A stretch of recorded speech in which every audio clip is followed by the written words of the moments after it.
स्वयंवर में पहले कुटी मध्यस्थ साम्राज्य के राजा राम गोपाल राव की पट्टनम युवराज चन्नक्य स्वराज के बीच स्पर्धा होगी।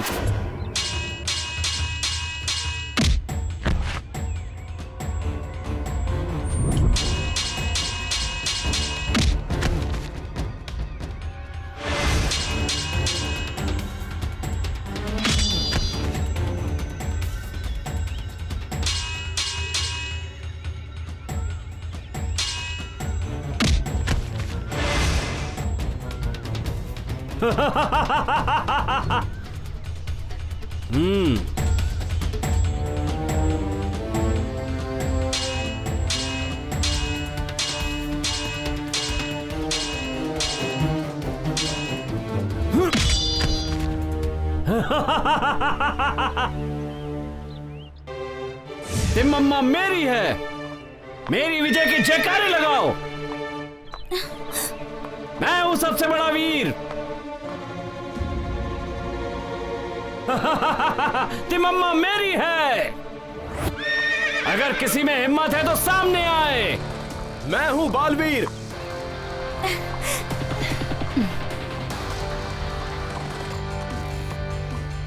तू आ गया? आजा, आज तेरे टुकड़े टुकड़े कर दूंगा। आज दिखाऊंगा तुझे अपनी ताकत। आ! हाँ, आ रहा हूं।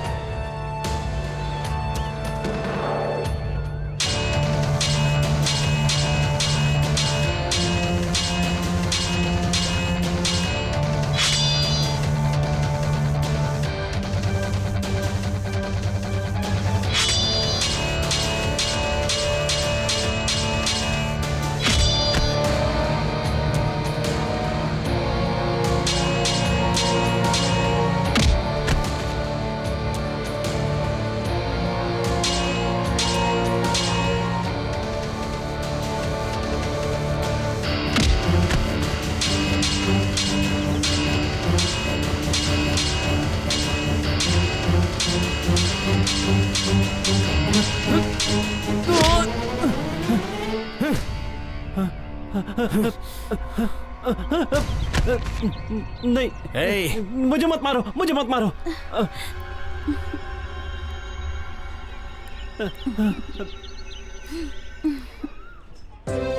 बालवीर की जय, बालवीर की जय, बालवीर की जय, बालवीर की जय, बालवीर की जय, बालवीर की जय, बालवीर की जय, बालवीर। महाराज जी हमारी भी शादी करवा दीजिए।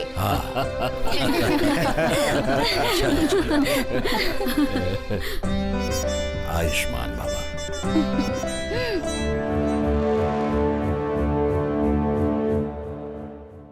राजा वीरैया की जय, राजा वीरैया की जय, राजा वीरैया की जय, राजा वीरैया की जय, राजा वीरैया की जय, राजा वीरैया की जय, राजा वीरैया की जय, राजा वीरैया की जय, राजा वीरैया की जय, राजा वीरैया की जय, राजा वीरैया की जय, राजा वीरैया की जय, राजा वीरैया की जय।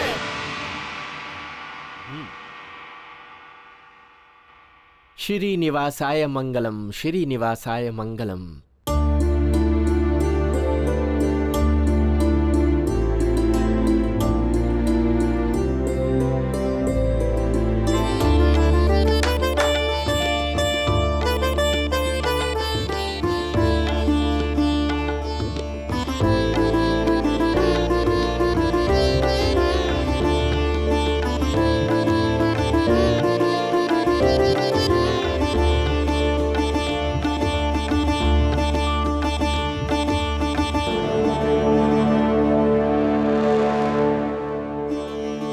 स्वस्ति न इंद्रो वृद्धश्वराः, स्वस्ति न पूषा विश्ववेदाः, स्वस्ति न साक्षरो अरिष्टनेमि, स्वस्ति न बृहस्पतिर्दधातु। बड़े पिताजी, बड़े राजा के सगे बेटे मलैया के होते हुए भी दामाद का मुकुट अभिषेक क्यों कर रहे हैं? ऐसी बातें सभा में नहीं बोलनी चाहिए। फिर भी तुम्हारी जानकारी के लिए बताता हूँ, सुन। बड़े राजा महावीर ही नहीं, अच्छे न्याय निर्णायक भी हैं। अपने बेटे से हर चीज में उसका दामाद ही उचित है और पदवी के लिए भी उचित है। इसीलिए चेन्नई का वेंकटराय को मुकुट का अभिषेक किया है।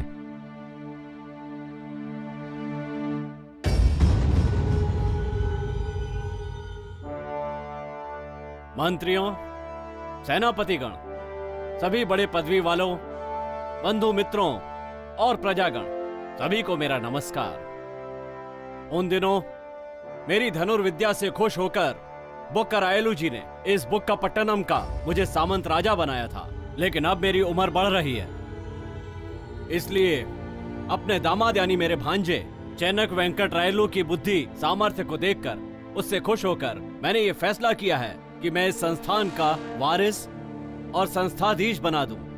अपनी सारी जिम्मेदारियां आज मैं इन्हें सौंप रहा हूं। जिस तरह आप मुझे आज तक इज्जत देते आए हैं, उसी तरह से आप अपना सहयोग और इज्जत चेन्नक वेंकटराय को भी देते रहेंगे, ये आशा करता हूँ और निवेदन करता हूँ। राजा वीरैया की जय, राजा वीरैया की जय, राजा वीरैया की जय, राजा वीरैया की जय। यहाँ पर उपस्थित सभी महाजनों को मेरा सादर पूर्वक नमस्कार। हमारे मामा जी मुझ पर भरोसा करके जो जिम्मेदारी मुझ पर सौंपी है, त्रिकरण शुद्धि से प्रजा के कष्टों को दूर कर उसका पालन करूंगा, अपना दायित्व निभाऊंगा, निष्पक्ष होकर, राग द्वेष का अतीत होकर प्रजा की समस्याओं को दूर करके दिन रात सेवा करूंगा। प्रजा की सेवा करना ही अब हमारा धर्म होगा। इस बात की प्रतिज्ञा करता हूं हमारे कुल देवता श्री वरगिरी वेंकटेश की शपथ लेकर। मृत्यु से पहले तक मैं अपना वचन निभाऊंगा। प्रजाजन, खुशियां मनाइए। सभी कलाकार अपनी कला का प्रदर्शन कीजिए। इस पूरे सप्ताह राज्य में खुशियां मनाई जाएंगी। बोलो राजा वीरैया की जय, राजा वीरैया की जय।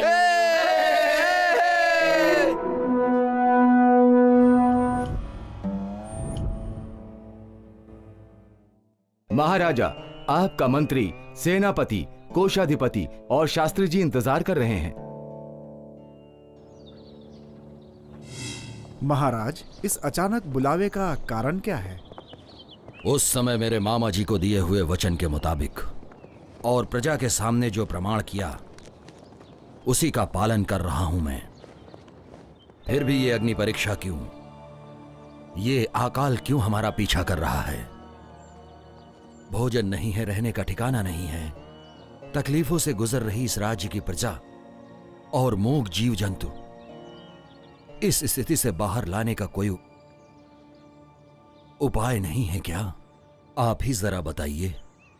महाराज, मेढकों की शादी कराएं, गधों की शादी करा के घुमाएं और ग्राम देवता को जानवरों की बलि देंगे तो? नहीं नहीं नहीं, अपनी जान भी जाए तो चलेगा, किंतु दूसरे प्राणी की बलि नहीं देनी है।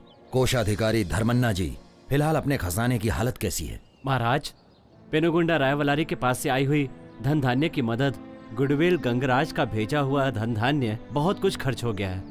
हम सब कुछ संभाल कर इस्तेमाल कर रहे हैं। अपने गांव की शराब नागैया वैशाली गोविंदैया जी ने भी थोड़ा बहुत धन धान्य प्रदान किया है। महाराज, अपने आसपास के और भी राज्यों से मदद मांगी है हमने। अगले वर्ष तक अवश्य अच्छा समय आएगा। महाराज, यदि आप बुरा नहीं माने तो मैं एक सलाह देना चाहता हूँ। बताइए। आपको याद होगा महारानी और आपने नारायण के जन्म के पश्चात कन्या रत्न के लिए मन्नतें मांगी थी। शास्त्री जी, जो भी बता रहे हैं ठीक से बताइए। आप तिरुपति जाएं और श्री वेंकटेश्वर स्वामी का दर्शन करें तो मन्नत के अनुसार आपको पुत्री पैदा होगी। इतना ही नहीं, ये अकाल और कष्ट दूर हो जाएंगे, ये मेरा विश्वास है। हाँ जीजा जी, शास्त्री जी ने जैसा भी बताया, आप वैसा ही तिरुपति जाके श्रीनिवास का दर्शन करके आइए। हाँ। कल ही स्वामी जी के दर्शन के लिए प्रस्थान करेंगे। सेनापति जी, आज्ञा महाराज। वहां प्रस्थान करने की तैयारी कीजिए। जो हुक्म महाराज।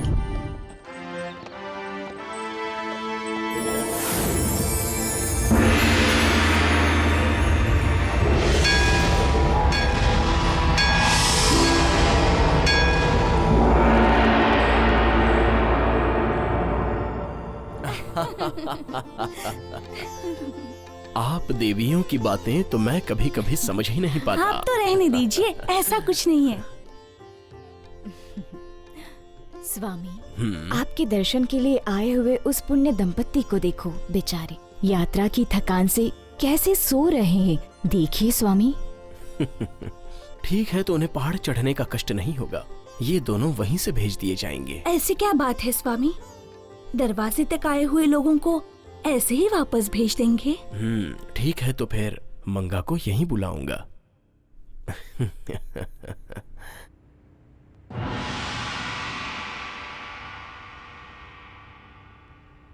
स्वामी, पुत्री मंगम्मा, सारी प्रजा अकाल और कष्टों से पीड़ित है, तो मन्नतों से बंधकर और चढ़ावों से बंधकर यहाँ आना सही है क्या? मानव सेवा ही भगवान की सेवा है, ये नहीं पता? हाँ, वापस जाओ और जाकर गरीब और अनाथों में दान धर्म करो। मंगम्मा, अपना आंचल फैलाओ। ये तुम्हारी संतान के लिए है। मंगम्मा, ये तुम्हारी लंबी उम्र के लिए है। ये हल्दी और ये कुमकुम।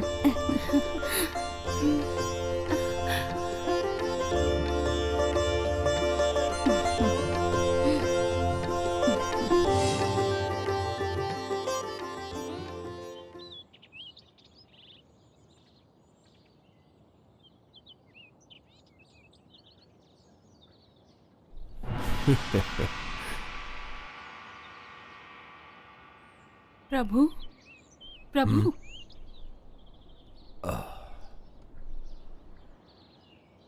प्रभु, श्री वेंकटेश्वर स्वामी जी रात में मेरे सपने में अपनी देवियों के साथ आए थे। उन्होंने मुझे आशीर्वाद देकर कहा, तुरंत बुक्कापट्टनम जाकर अकाल और कष्टों से गुजर रही अपनी प्रजा की तन मन धन से जाकर मदद करो, और कहा मानव सेवा ही माधव सेवा है। तो चलेंगे? तो फिर हम तुरंत ही बुक्कापट्टनम जाकर के स्वामी जी के आदेशानुसार वैसा ही करेंगे। ठीक है जी। धन्यवाद महाराज। धन्यवाद जी। धन्यवाद जी। स्वामी, वो महाभक्त चेन्नक वेंकटा रायलू अपनी धर्मपत्नी मंगम्मा के साथ आपके आदेशानुसार दान धर्म कर रहा है।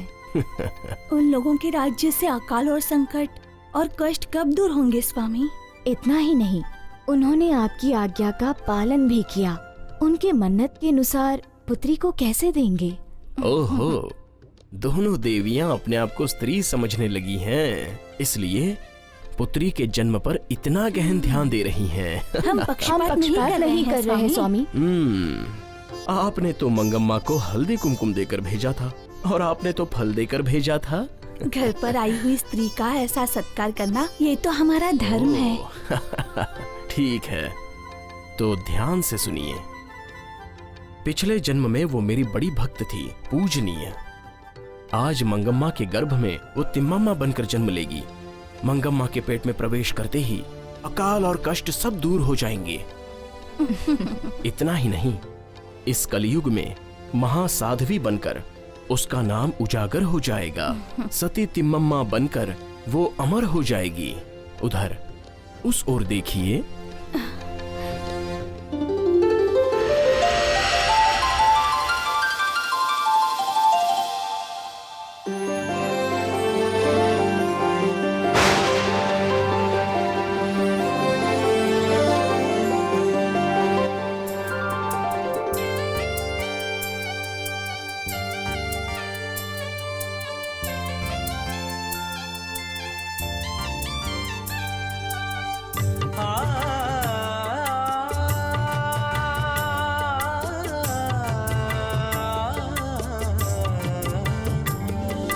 वैकुंठ देव ने वरदान जब दिया, खुशियाँ हजार सप्तेश्वर बन गई।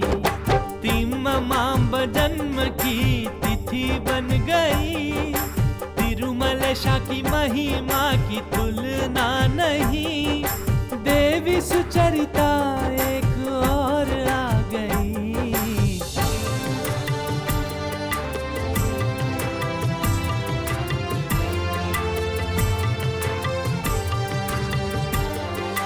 अलिवेलु मंगम्मा के आशीष से, श्री लक्ष्मी माता के आशीष से झूम उठी धरती गगन, झूम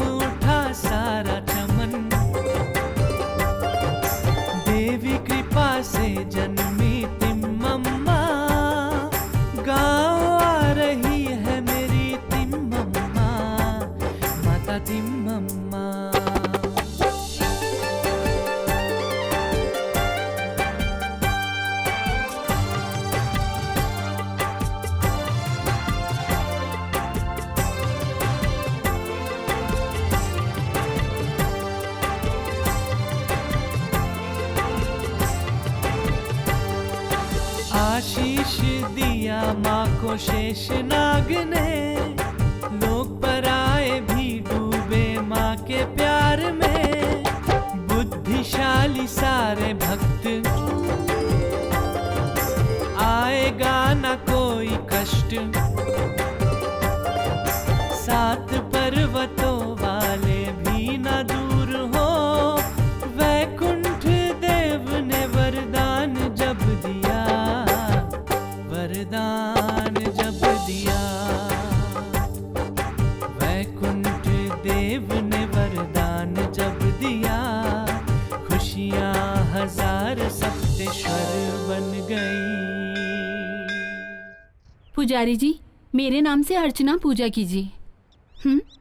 क्या पुजारी जी, सुनाई नहीं दे रहा है क्या? पूजा करने के लिए कहा तो कुछ बोल नहीं रहे। बहन जी रुकिए, जो अमावस्या और पूर्णिमा को आते हैं उनके लिए नहीं है। माता जी जो इस मंदिर में प्रतिदिन नियम से आती हैं, उनके आने के बाद ही यहाँ की पूजा प्रारंभ की जाएगी। क्या बात है पुजारी जी, हमारी युवरानी इतनी गई गुजरी है क्या? वहाँ देखिए, तिमाम्मा जी आ रही हैं।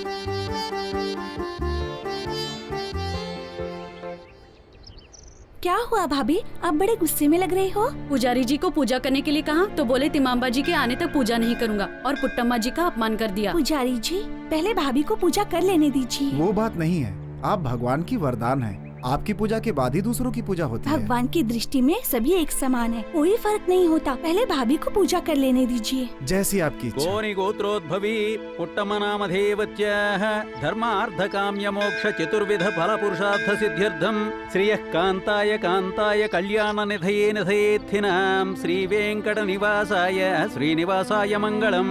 श्री वेंकटेश्वर पादोदकं पावनं शुभं अकाल मृत्युहरणं सर्व पाप क्षयकरं समस्त कार्य जयकरम्। श्री वेंकटेश्वर अनुग्रह प्राप्तिरस्तु। वज्राल गोत्रोद्भवी तिम्मम्म नामधेवत्याः धर्मार्थकाम्य मोक्ष चतुर्विध फल पुरुषार्थ सिद्ध्यर्थम श्री वेंकटेश्वर परिपूर्ण कटाक्ष सिद्ध्यर्थम सुवर्ण रजतस्रजां चंद्रां हिरण्मयीं लक्ष्मीं जातवेदो ममावह अकाल मृत्युहरणं सर्वव्याधि निवारणं समस्त पापक्षयकरम्। ओम हिरण्यवर्णां हरिणीं सुवर्णरजतस्रजां श्री वेंकटेश्वर परिपूर्ण कटाक्ष सिद्धिरस्तु। वो देखो, अपने युवराज बालवीर आ रहे हैं। बालवीर, मेरे साथ खेलो ना। क्यों नहीं?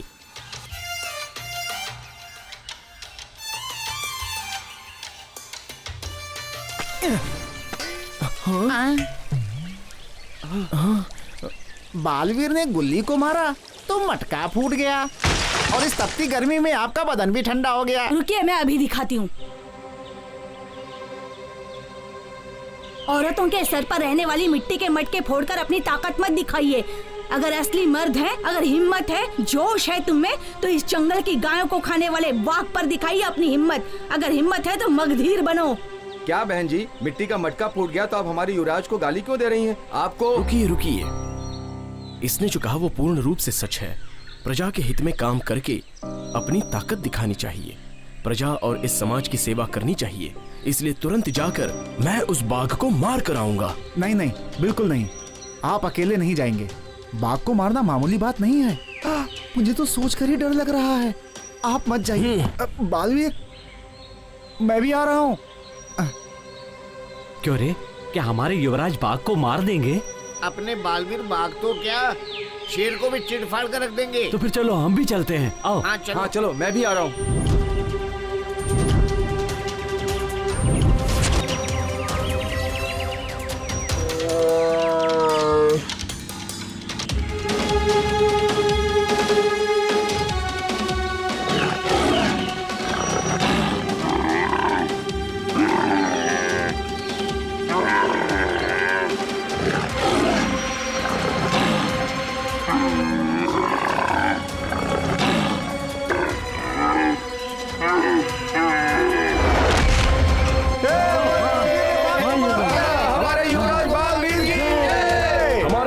बालवीर बाघ को मारकर विजयी होकर वापस लौट रहे हैं। भला से भला बालवीर बड़ी हिम्मत दिखाई, बाघ को मारकर गौ माता की रक्षा करके अपने गणराज वंश का नाम रोशन किया। इस गुटीवेल प्रजा के डर को हमेशा के लिए मिटाया। मैं बहुत खुश हूँ बेटा। 100 साल जियो बेटा। बड़ी माँ, इनके साथ मैं भी गया था। हाँ? मुझे भी आशीर्वाद दीजिए। जीते रहो। अत्यंत पराक्रमी मेरे भाई का बेटा कुमार बालवीर इस राज्य का युवराज है और हमारे राज्य का होने वाला राजा होगा।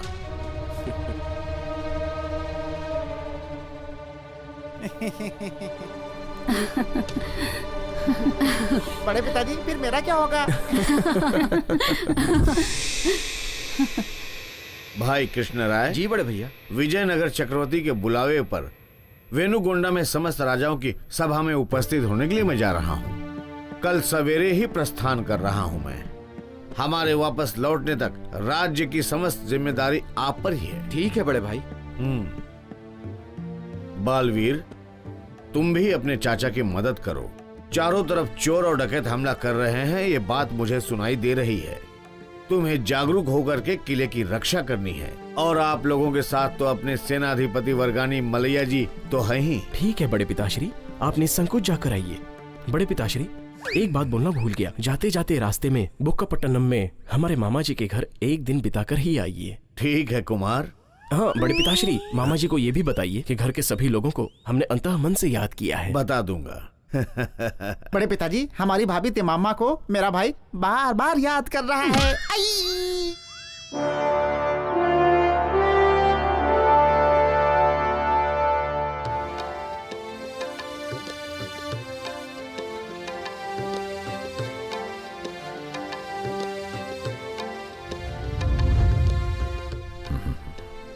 महाराज की जय हो। आइए शास्त्री जी, आसन ग्रहण कीजिए। रंगराज जी को भी मेरा प्रणाम। प्रणाम। पता चला गुटी बैलू से आप रात को ही आए हैं। वहाँ सब कुशल तो है ना? वहाँ सब कुशल है शास्त्री जी। महाराज ने दरबार में मेरा स्मरण किया, इसका कारण? हाँ शास्त्री जी, कल सुबह पेनुगुंडा में विजयनगर साम्राज्य के सामंत राजाओं को वहाँ उपस्थित होना है। आज ही तुरंत निकलकर रात को वहाँ पहुँचना भी है। इसके लिए अच्छा से अच्छा मुहूर्त निकालिए। अवश्य महाराज। आज दिन में सूर्य के पश्चिम दिशा में मुड़ते ही बहुत अच्छा मुहूर्त है, जिसमें आप प्रस्थान कर सकते हैं। पिताजी, विजयनगर साम्राज्य के चक्रवर्तियों के बारे में बताएंगे? बेटा नारायण, हरिहर रायलू, बुक्का रायलू 13वीं ईस्वी सदी में सन 1336 में अनिबुंदू में स्वराज्य घोषित करके बाद में लगातार विजयी होकर साम्राज्य का विस्तार किया है। तीसरे भल्लाल को हराकर पेनुगुंडा को हासिल करके दूसरी राजधानी बनाकर पालन कर रहे हैं। इनके गुरुजी विद्या आरण्य स्वामी जी अभी के चक्रवर्ती हैं। उनके पोते पहले देवराय हैं। क्या वो नारायण विजयनगर राजाओं जैसा साम्राज्य स्थापित करना चाहता है क्या? जीजा जी, नारायण अभी छोटा है, गरम खून वाला है ना, इसलिए। हाँ, गरम खून से मुझे याद आया, आपका भांजा बालवीर ने क्या किया पता है? बिना बताए कैसे पता चलेगा? हाँ, बताता हूँ। हमारे गुडविल राज के जंगली इलाकों में हमेशा एक बाघ पशुओं को मार के खा जाता था, जिससे प्रजा डरती थी। परसों ही अपने बालवीर ने उसको हमेशा के लिए खत्म कर दिया। अरे, अपना भांजा इतना पराक्रमी बन गया है क्या? हाँ? रंगराज जी, हमारी राजकुमारी तिम्मा अम्मा साक्षात कलयुग देव श्री वेंकटेश्वर स्वामी के अंश से पैदा हुई है। शिक्षा क्षेत्र में, चित्रकला में, तीरंदाजी में बहुत ही निपुण हैं वो। उन्होंने श्रीनिवास पर कविताएं लिखी हैं और बहुत अच्छा गाती भी है। अच्छा, हमारे घर पर कदम रखने वाली हमारी बहू बहुत ही किस्मत वाली है। तिम्मा से जुड़ने वाला हमारा बालवीर, हम हमारे राज के सभी लोग बहुत ही किस्मत वाले हैं। जीजा जी, तिम्मा हमेशा हमारी आंखों के सामने ही रहे, ये हमारी इच्छा है। रंगराज जी, ये बुक्कापट्टनम किले के नक्शे में ही आपका भी किला बना है, ये पता चला? हाँ मंत्री जी, हमारा भाई और इस घर का दामाद स्वर्गीय रामराज जी की इच्छा के अनुसार ही बनाया गया है। महाराज, अब मुझे आज्ञा दीजिए।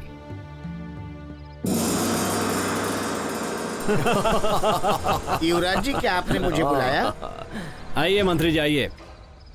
ये विक्रम सिंह है, चंबल घाटी के बहुत ही मशहूर डकैत। ये तो भैंसे के जैसा लग रहा है। किसी के ऊपर हमला किया तो बचता नहीं है। पहले तो जान लूटते हैं और उसके बाद माल लूटते हैं। रात होते ही गांव पर टूट पड़ते हैं। 6 महीने लूटपाट करते हैं और 6 महीने चंबल घाटी में मस्ती करते हैं।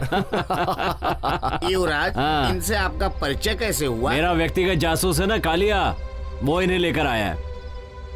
कहाँ है कालिया? हाँ, वो देखो, वो रहा। ज्यादा पी के कहीं ऊपर तो नहीं चला गया? हमें इनसे क्या काम है युवराज जी?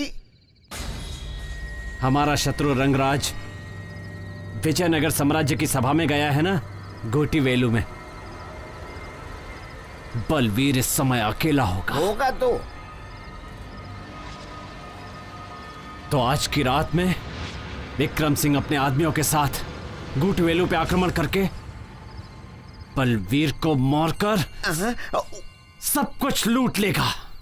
उन्हें मिलेगा धन और हमें मिलेगा बलवीर का शव। पिताजी की अनुमति के बिना ऐसा धोखाधड़ी, ऐसा विश्वासघात करेंगे तो मंत्री जी, ये धोखाधड़ी नहीं है, बदला है।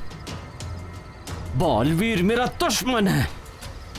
मैंने बचपन में हिरण का शिकार किया था। मेरे बाण लगा हुआ हिरण उसके राज की सीमा में चला गया था। उसने मुझे वो हिरण नहीं दिया, कहा कि मैं इसके प्राण बचाऊंगा। इसलिए बचपन से ही मैं उसे अपना दुश्मन मानने लगा हूं और उन पर हमला करने का इससे अच्छा मौका मुझे कभी नहीं मिलेगा। आज रात को ही सब कुछ योजना के अनुसार हो जाना चाहिए। कल का सूरज वो नहीं बल्कि उसकी लाश देखेगी। कुछ हो गया तो राजा जी को आपको ही जवाब देना पड़ेगा। उस बालवीर का काम आज रात को ही तमाम हो जाना चाहिए। बालवीर के हाथों से तो ये पागल मरने ही वाला है और उसके बाद तो तुझे भी अकल आ जाएगी। परसों तू जंगली बाघ से बच गया, लेकिन इस चंबल डकैत से बच नहीं पाएगा। आज की रात ये मदिरा के गिलास के साथ ही सोना है क्या? कुछ नहीं विक्रम जी, आपके लिए हमारी युवराज जी ने खास तैयारी कर रखी है। पहले इसका स्वाद लीजिए, बाद में वो सब भी।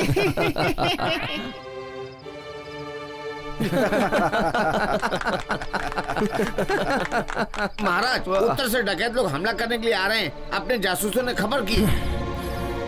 राजा जी आदेश दीजिए, मैं अभी उन्हें खत्म कर देता हूँ। रुकिए मलैया जी, उन दुष्टों ने ये दुस्साहस किया है, मैं उन्हें पाठ पढ़ा कर ही रहूंगा। बालवीर आप रुकिए, आप अभी बच्चे हैं। सेनापति मलैया और मैं जाकर उनको भगा कर आएंगे। चाचा जी, उन डकैतों को मारने के लिए आप सबकी जरूरत नहीं है। मैं स्वयं जाकर उन्हें अपनी ताकत का प्रदर्शन दूंगा।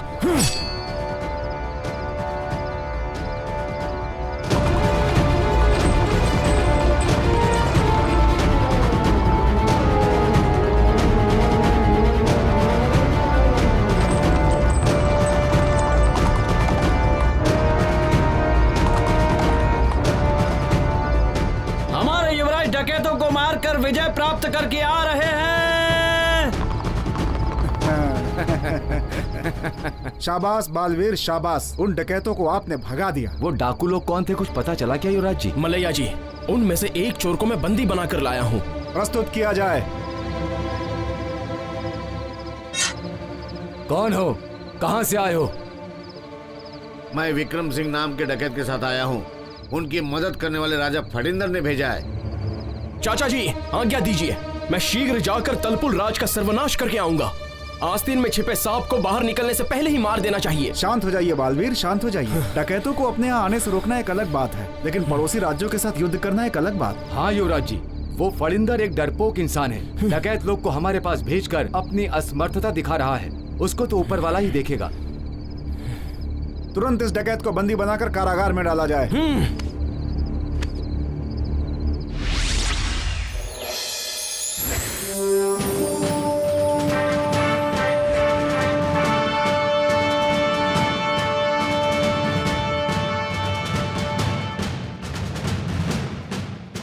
अमात्य जी, सभा आरंभ की जाए। जो आज्ञा प्रभु। यहाँ पधारे हुए विजयनगर साम्राज्य के चक्रवर्ती श्री श्री देवराय जी के बुलावे पर यहाँ पधारे हुए सभी सामंतों राजाओं का स्वागत है।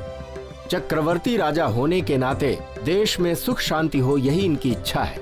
नीति नियमों का पालन करते हुए न्याय और धर्म की रक्षा करना और पूरे देश की प्रजा को अपनी संतान की तरह देखना महाराज का कर्तव्य है। आसपास के राजाओं, सामंत राजाओं और जमींदारों से दुश्मनी और कूटनीति को छोड़कर सगे भाइयों जैसा रहना इनकी इच्छा है। इतना ही नहीं, हर राज्य में अच्छी सेना तैयार करके उसका पालन पोषण करना और विजयनगर पर आक्रमण होने की स्थिति में उसका मुकाबला करना हमारे महाराज का परम उद्देश्य है। यदि कोई भी राजद्रोह करता है या राज आज्ञा का उल्लंघन करता है तो उसे बराबर दंड मिलेगा। यह हमारे चक्रवर्ती महाराज का आदेश है। श्री श्री देवराय जी, विजयनगर साम्राज्य। सुन लिया ना रंगराज जी? प्रभु।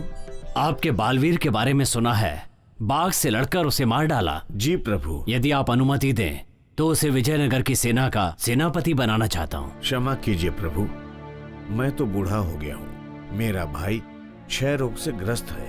हमारे राज का कर्ता धर्ता बालवीर ही है। इस विषय में मैं आपसे क्षमा याचना चाहता हूँ। ठीक है, आप पर ही छोड़ देते हैं। नरसिम्हा नायक। प्रभु, आपके तुलुपुला राज पर बहुत बड़ा आरोप है। आगे से ठीक तरह रहिए, अन्यथा हमें विवश होकर आपके राज के राजा को बदलना पड़ेगा। ये अंतिम चेतावनी है। जी प्रभु, मैं ध्यान रखूंगा कि मुझसे कोई त्रुटि ना हो। सेनापति, इन्हें समझाइए। जो आज्ञा महाराज। सभा को नमस्कार। 15 दिनों में पेनुगोंडा के गुरुकुल में साल भर में शिक्षा, युद्ध तंत्र सिखाने के लिए बंदोबस्त किया गया है। 18 साल के युवा लड़के आकर के इन विद्याओं का अभ्यास करें और युद्ध कलाओं का ज्ञान लें और इसमें पारंगत बने, ऐसी महाराज की आज्ञा है।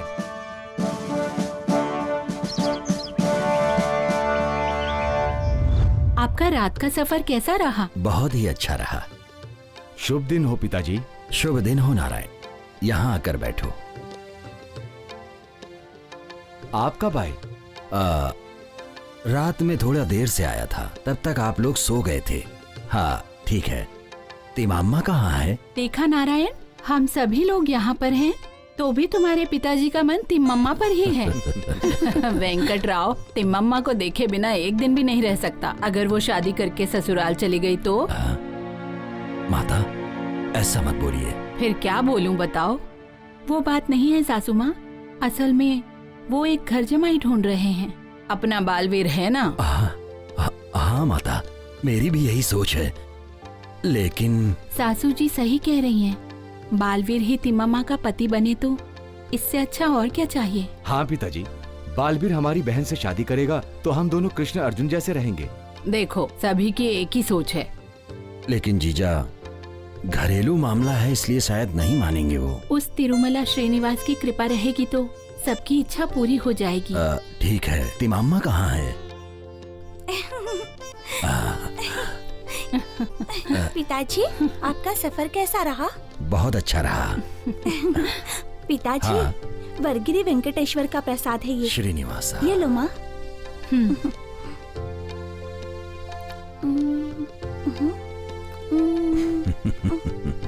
तुम्हारे लिए कुछ उपहार लाया हूँ तिमाम्मा। कौन है वहाँ? वो उपहार लेकर आओ। जी महाराज। बेटा। जी पिताजी। पोटम्मा, ये ले लो और ये तुम ले लो।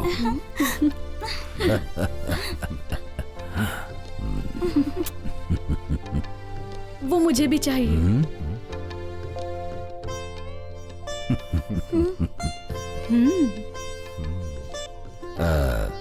बेटी, क्या सोच रही हो तुम? रंग संदूक के लिए ना? वो हिल न जाए इसलिए संभाल के रखा था। वो रंग बिरंगी संदूक लेकर आओ। जी महाराज। ये ले लो बेटी।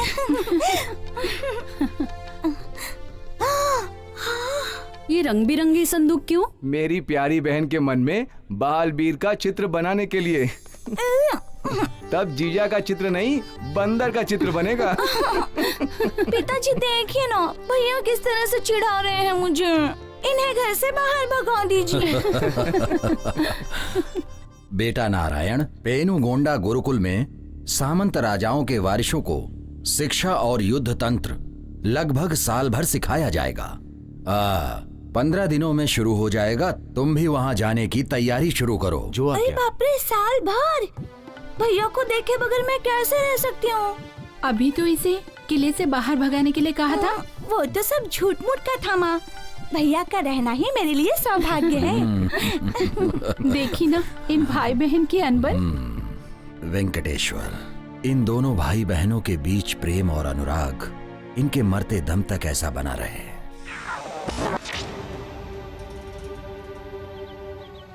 बड़े पिताश्री, उस तलुपुलो नरसिम्हा नायडू के पुत्र फणींद्र नायडू का नाटक रोज रोज बढ़ रहा है। क्या हुआ बेटा?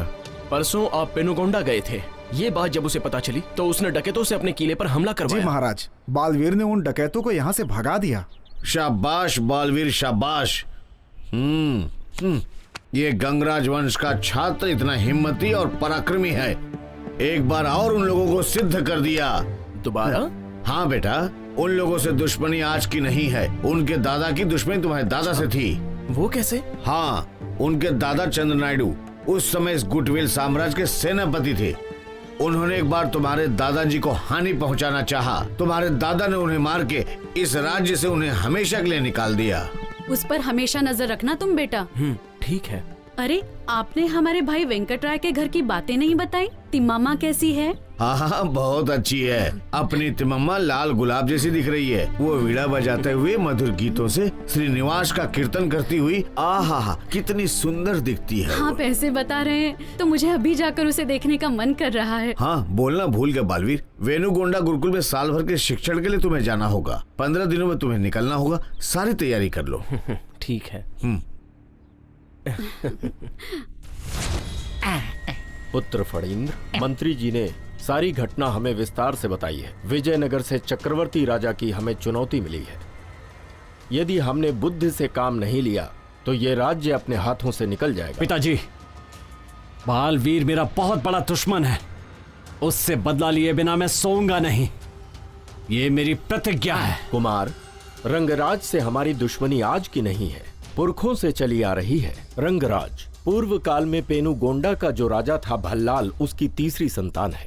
इन लोगों के मुखिया का नाम था गंगराज। उसने अपनी बृहद सेना के साथ स्थानीय लोगों को भगाकर अपने लोगों की मदद से किला बनाकर राज करता था। तुम्हारे दादाजी अत्यंत बलशाली थे, इसीलिए सेना में उन्हें सेनापति की पदवी मिली थी। एक बार की बात है, उन पर अकारण दोष लगाकर उन्हें सेना से निकाल कर उन्हें घोर अपमानित किया गया। इसका मतलब वो जो महल के सुख भोग रहे हैं वो हमारे दादाजी की दी हुई भिक्षा है। हाँ युवराज, वो अपना ही आशीर्वाद है। अपने दादाजी की आत्मा की शांति के लिए हमें उस गंगराज के किले को गिराना है, उसके वंश का सर्वनाश करना। पिताजी आज्ञा दीजिए, जाकर उसका अंत करके आऊंगा।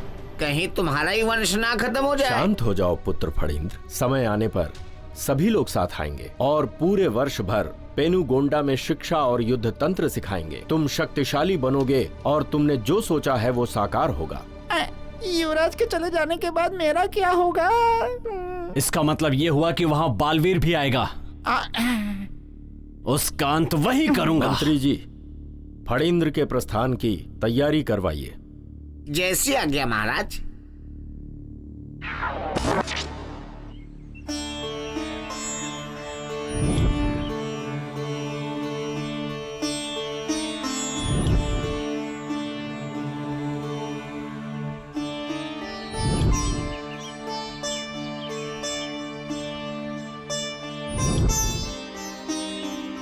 युवराजाओ, मुझे आपका नाम और राज का विवरण दीजिए। मेरा नाम नारायण है। मेरे राज का नाम बुकपट्टनम है। मेरा नाम है बालवीर और हमारा राज है गुटवेलू। तो यही है बालवीर। मेरा नाम धर्म नायडू है, हमारा राज नागराज है। मेरा नाम फरींद्र नायडू है और राज्य का नाम तलुपुलु है। मेरा नाम वेंकटपति नायडू है। हमारे राज का नाम चंद्रपुर है।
जीजा जी, हमारा शिक्षण काल पूरा होने जा रहा है। हाँ साले जी। मुझसे दूर होकर मेरी बहन तिमम्मा कैसी है पता नहीं। अगर ये बात है तो मेरी बहन पुट्टम्मा को देखने का मन नहीं करता। अच्छा ये बताइए, आपकी वही नाटी बहन पुट्टम्मा है क्या? अच्छा, तो मेरी बहन नाटी बहन है तो तुम्हारी बहन गुलाब का फूल है जीजा जी। ओहो, तुम अपनी बहन से इतना प्रेम करते हो? प्रेम ही नहीं जीजा जी, मेरे लिए मेरी बहन पंच प्राण है। ओहो, भाई बहन की तारीफ कर रहा है। तिमम्मा खूबसूरत युरानी है और हमारे तकदीर की देवी है। हाँ साले जी, तिमम्मा की खूबसूरती और रहन सहन के बारे में हमने बड़े पिताश्री से सुना है। अब तो मेरा भी मन कर रहा है कि मैं कब तिमम्मा को देखूं। जीजा जी, तिमम्मा को बहू बनाने के लिए कई श्रीमंत कन्नड़ देश से समाचार भेज रहे हैं, लेकिन क्या आप इस तरह रुक क्यों गए साले जी? तिमम्मा के दिल में आपने जो जगह बना रखी है, आपके सिवा किसी और से वो शादी नहीं करना चाहती। इतना ही नहीं, दादी माँ रोज एक बार तुम दोनों की शादी के बारे में चर्चा करती हैं। देखिए साले साहब, मुझे भी आपकी बहन बहुत अच्छी लगती है। अगर मैं शादी करूंगा तो तिमम्मा से ही करूंगा, और अगर नहीं हुई तो जिंदगी भर ऐसा ही रहूंगा। कितनी जल्दी मैं घर जाऊं, ये खुशी की बात अपनी बहन तिमम्मा को बताने का बहुत मन कर रहा है। युवराजो, शिक्षण काल पूरा होने के कारण सभी को कल सवेरे प्रतिस्पर्धा का इम्तिहान देने के लिए तैयार रहने का चक्रवर्ती का आदेश है।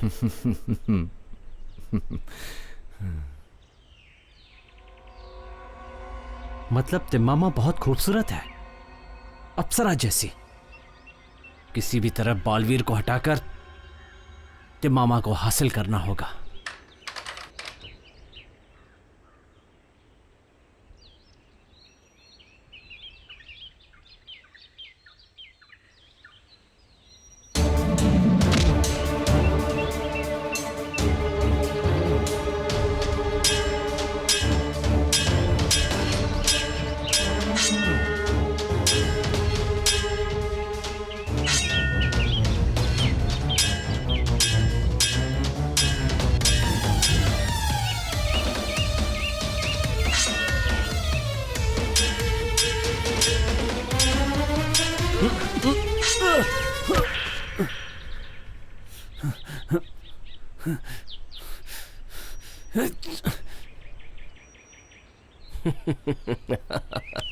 हाँ, तुम्हारा शिक्षण काल पूरा हो गया है। अब तक हुए सारे शिक्षण काल में बालवीर ही प्रथम स्थान पर रहा है। और नारायण दूसरे स्थान पर। अब इन्हें जो भेंट मिलेगी वो चक्रवर्ती के हस्ते।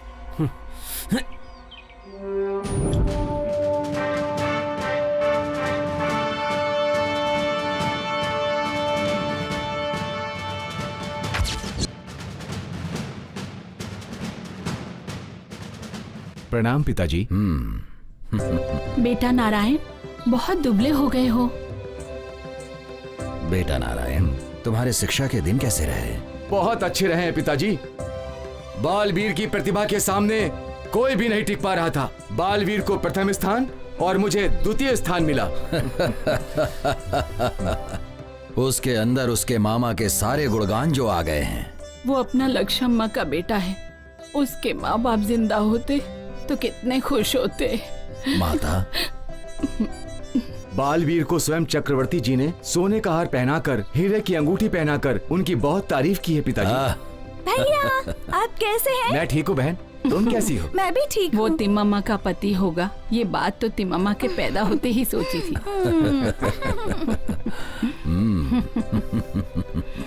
नारायण और पोटम्मा की, बालवीर और तिमम्मा की विवाह जो कराना है, लेकिन तिमम्मा को ससुराल भेजना मुझे पसंद नहीं है।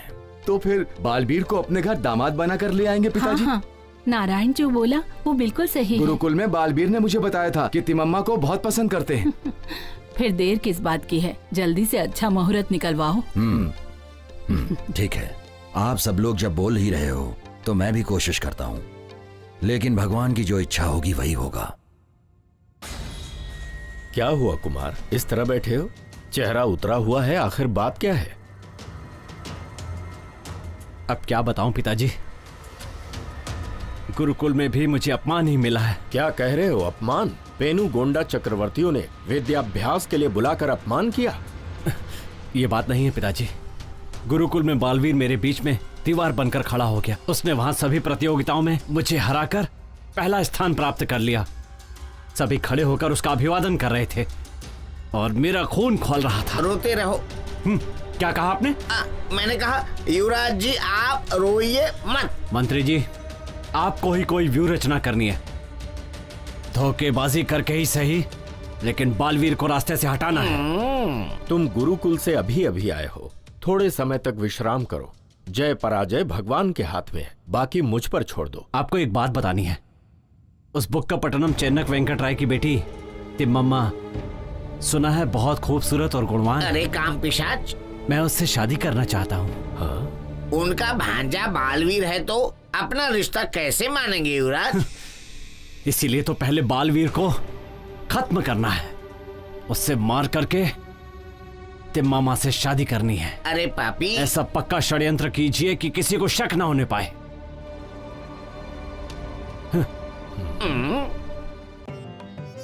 हमारे गंगराज वंश को इज्जत और शोहरत दिलाने वाले हमारे बालवीर को गुटुवेल राज का संस्थानाधीश बना रहा हूँ और वेंकटपति रायलू उनके आंतरिक सहायक बनकर हमेशा उनके साथ रहेंगे। गुरुकुल में सभी विषयों में प्रथम रहकर विजयनगर के चक्रवर्तियों से प्रोत्साहित होकर बालवीर ने हमारे राज्य का नाम बढ़ाया है। अतः मैं अपनी तरफ से इन्हें 2 गांव उपहार स्वरूप दे रहा हूँ। बड़े पिताजी, मुझे भी कुछ काम बताइए ना। महाराज, इसे अपने सेना का दंड नायक बनाएंगे।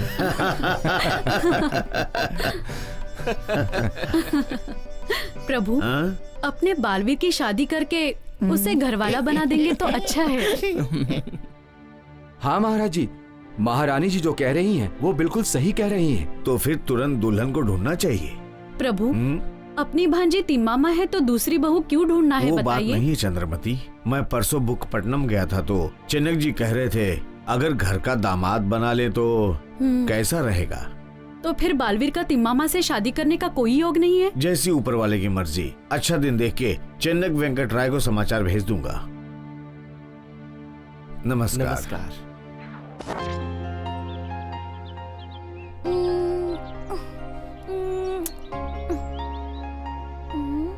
क्या हुआ बहन, तुमने मुझे बुलाया? हाँ भैया, मैं आपकी ही प्रतीक्षा कर रही थी। अच्छा, क्यों? मुझे कुछ कहना था। वो बोलो बहन। अगर आप अपने जीजू बालवीर की रूपरेखा का वर्णन करेंगे तो मुझे चित्र बनाने में आसानी हो जाएगी। तो फिर बनाना शुरू करो बहन।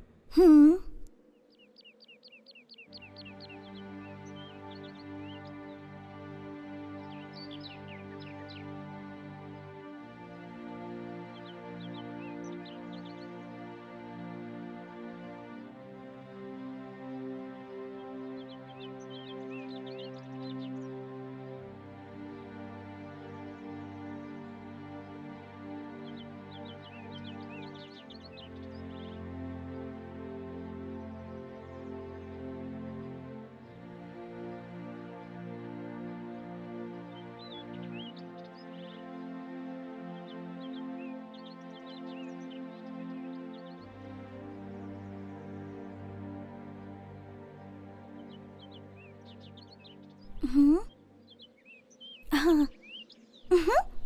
अरे ये तो एकदम बालवीर के जैसे लग रहे हैं। इतनी अच्छी चित्रकारी कैसे करी बहन? जीजू ये बताइए, उस तिम्मामा को मेरे भाई से प्यार है क्या? ओह हाँ है तो। इस चित्र को किसी भी हाल में मुझे मिटाना है। आइए चलिए।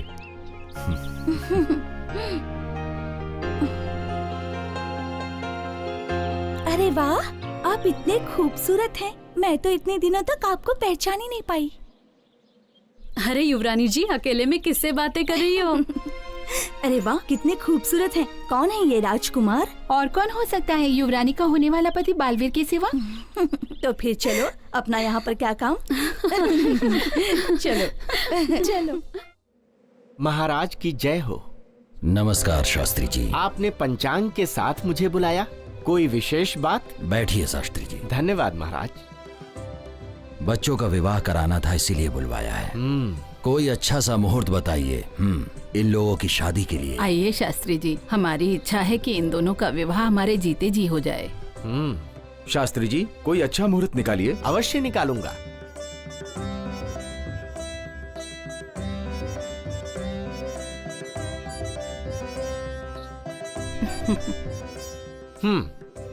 महाराज, पोट्टम्मा नारायण का विवाह अगले माघ मास में कराना अत्यंत श्रेष्ठ है।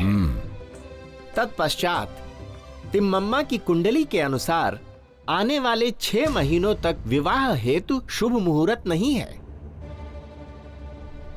बेटा वेंकट राव, बालवीर को घर दामाद बनाने के लिए बात करनी थी ना। नारायण पोटम्मा की शादी में रंगराज से बात करने का सही मौका मिलेगा। यही समय उचित रहेगा। ठीक है, ऐसा ही करेंगे। वैसे भी नारायण और पोटम्मा तिम्मामा से उम्र में बड़े हैं, पहले उन लोगों का विवाह करेंगे। शुभस्य शीघ्रम। मैं चलता हूँ।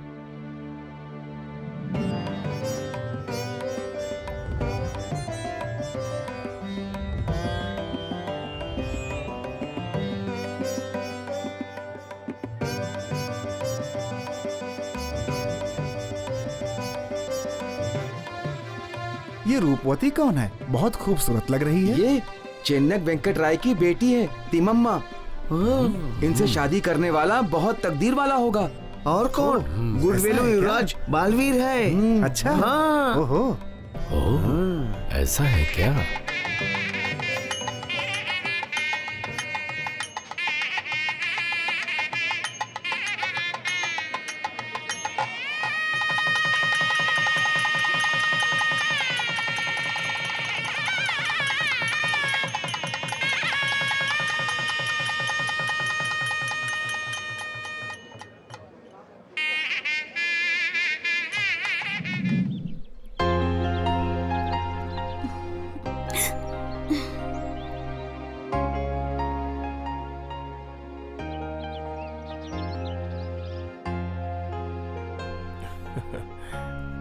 तिम्मम्मा, आप कब आए जी? मुझे आए तो बहुत समय हो गया। आपको यहाँ देखकर मुझे सच में बहुत खुशी हो रही है। मैं आपको बता नहीं सकती। और मुझे भी। इसी तरह मैं आपके साथ जिंदगी भर खुश रहना चाहती हूँ। अपनी शादी हो जाएगी तो तुम्हारी चाहत जरूर पूरी होगी तिम्मम्मा। इन्हें तस्वीर दिखाकर आश्चर्यचकित कर देती हूँ। सुनिए जी, आप जरा यहीं रुकिए, मैं अभी आती हूँ, ठीक है?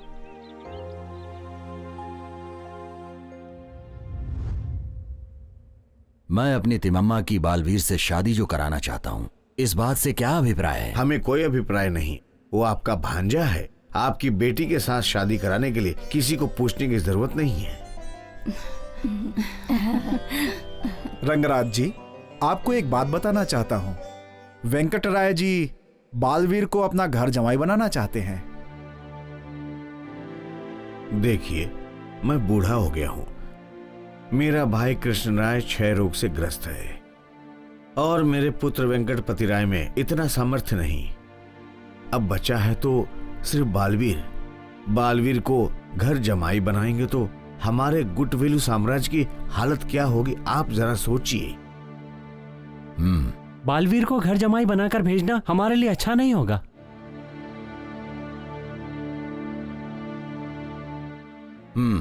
हमें थोड़ा सोचने का मौका दीजिए, फिर बताता हूँ। आखिरकार बालवीर है कहाँ?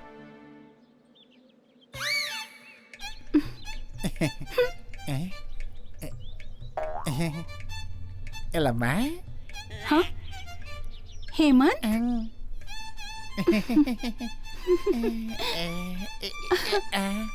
छोड़ दो ना, आखिर तुम यहाँ क्यों आए बताओ? छोड़ो ना मुझे, कोई देख लेगा। गले लग जा, छोड़ो ना, लग जाना, छोड़ो मुझे हेमंत। लग जा। हेमंत, बालवीर को बुला कर लाओ, मुहूर्त गड़बड़ है, तुरंत निकलना है। हाँ बड़े पिताजी।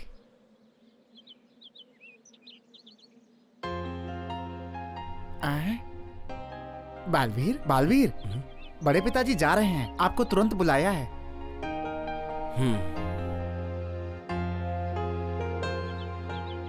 ठीक है, चलो। चलिए। यहीं पर तो थे, कहाँ चले गए?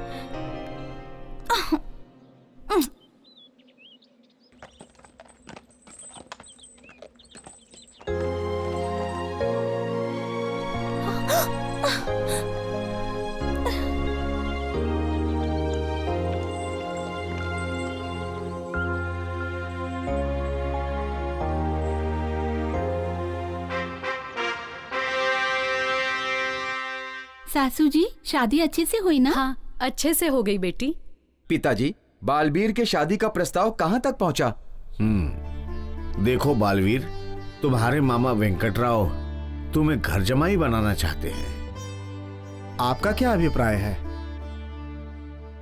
चाचा जी, तिम्मम्मा से शादी करना तो मुझे पसंद है, लेकिन घर जमाई बनने की बात मुझे अच्छी नहीं लगी। मेरे माता पिता की मृत्यु के बाद बड़ी माँ और बड़ी पिताश्री ने ही माता पिता बनकर मुझे पाला है। जो आप सबकी राय है वही मेरी भी राय होगी। छी दरिद्र, घर जवाई के लिए हाँ बोलता तो मेरा पति वेंकटराव राजा बन जाता। देखो बालवीर, वेंकटपति राव इतने समर्थ नहीं है। हमारी तो उम्र हो गई, अपने इस गंगराज वंश की इज्जत और मर्यादा बचाने की जिम्मेदारी अब तुम्हारी है। बड़े पिताश्री, मैं तिम्मम्मा की आशा तो छोड़ सकता हूँ, लेकिन आपकी बातें नहीं टाल सकता। नहीं बेटा, ऐसी बातें मत बोलो। भाई वेंकटराव को समझाकर तिम्मम्मा से तुम्हारी शादी करवा देंगे हम। अहिंसो परमो धर्मा, ये दुनिया दुखों से भरी पड़ी है। ये शरीर तो नश्वर है, इंसान असली विषय भूलकर अन्य सुखों में उलझ रहे हैं। बुद्धम शरणम गच्छामि, धर्मम शरणम गच्छामि। महामंत्री जी प्रभु। बालवीर कहाँ पे हैं? कल से ही उनका अता पता नहीं। महाराज जी, मैं भी इसी विषय में सोच रहा हूँ। कोई खेल के लिए गया है तो कोई शिकार के लिए गया है, लेकिन अपने हेमंत तो यहीं पर है। हेमंत यहीं पर है। ए हेमंत, बालवीर कहाँ पर है? बालवीर कहाँ है बताओ? वो बालवीर मतलब बालवीर कहाँ गए तुझे पता है ना? पता है बड़ी माँ, अपने गांव में 2-3 दिन पहले बौद्ध भिक्षु आए थे ना, उन लोगों ने कुछ उपदेश दिया था, उनसे प्रभावित होकर। क्या प्रभावित होकर? बोलो जल्दी बोलो। ये जीवन और ये संपत्ति सब पल भर के लिए है समझकर इस किले को और इस राज्य को छोड़कर चले गए बड़ी माँ। मैंने बहुत समझाने का प्रयास किया, लेकिन उन्होंने मुझसे वचन लिया कि जब तक मैं चला नहीं जाऊं किसी को भी मेरे जाने के बारे में मत बताना। जंगल में बाघ या शेर उसे मारकर खा जाएगा तो अच्छा होगा। बालवीर बेटा, कहाँ हो तुम? कितना दुख सहते हो तुम। महाराज की जय हो। कोई ज्योतिषी जी आपके दर्शन हेतु प्रतीक्षा कर रहे हैं। उन्हें अंदर भेजिए। महाराज की जय हो।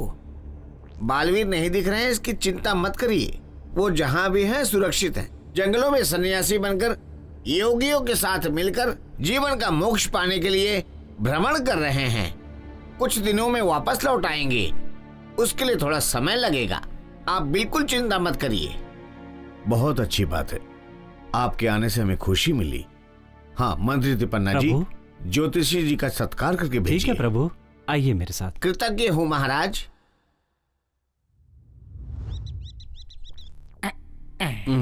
फणींद्र, ये क्या है? हमेशा मदिरा पान? नहीं नहीं महाराज, सिर्फ मदिरा पान नहीं कर रहे हैं, औरतों पर भी अपनी मर्दानगी दिखा रहे हैं आजकल। ये बंद कर। मुंह बंद रख। पिताजी का गुस्सा सूखी घास की तरह है, उस पर ध्यान मत दे।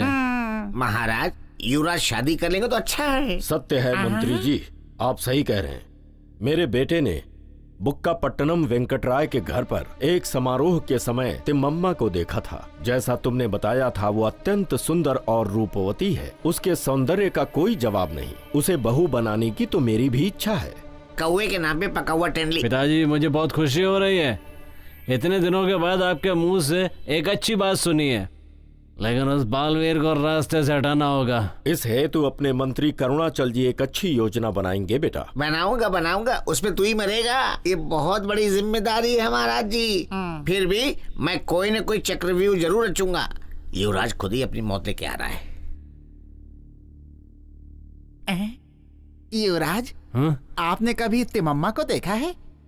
नहीं देखा, लेकिन जब भी उसकी बात सुनता हूँ तो फौरन जाकर देखने का मन करता है। ऐसा है तो तैयार हो जाइए युवराज। हम वेश बदलकर बुक्कापट्टनम में तिम्मम्मा कहाँ पर है ढूंढ कर हम मिलकर आएंगे। हाँ।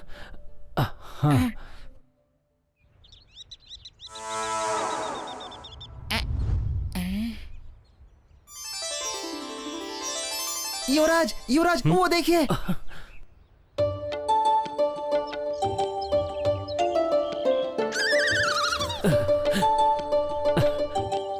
अरे कालिया, वो जो बीच में है वही तिम्मम्मा है ना? युवराज जी, बिल्कुल रंभा जैसी दिख रही है ना? कालिया, रंभा जैसी नहीं रहे, वो तो साक्षात देव कन्या लग रही है। हाँ युवराज जी, आप दोनों की जोड़ी बड़ी अच्छी लगेगी युवराज जी। हाँ रे, पिताजी ने बिल्कुल सही कहा था। इतनी सुंदर लड़की धरती पे दूसरी नहीं हो सकती। युवराज जी, मेरी एक छोटी सी इच्छा है। पता ना? आप उस तिम्मम्मा से शादी कर लीजिए तो सभी दासियां मेरी हो जाएंगी। उतर नीचे। अब तो बालवीर को मार के ही इस तिम्मम्मा को अपना बनाना है। युवराज जी बस कीजिए, उनके सैनिकों ने देख लिया तो गड़बड़ हो जाएगी। अब तो हमने भेष बदल दिया है ना? जी मेरी बात सुनिए, अभी चलिए यहाँ से। चलिए। रुक ना। अरे चलिए। अरे रुक, चलिए, देखने तो दे।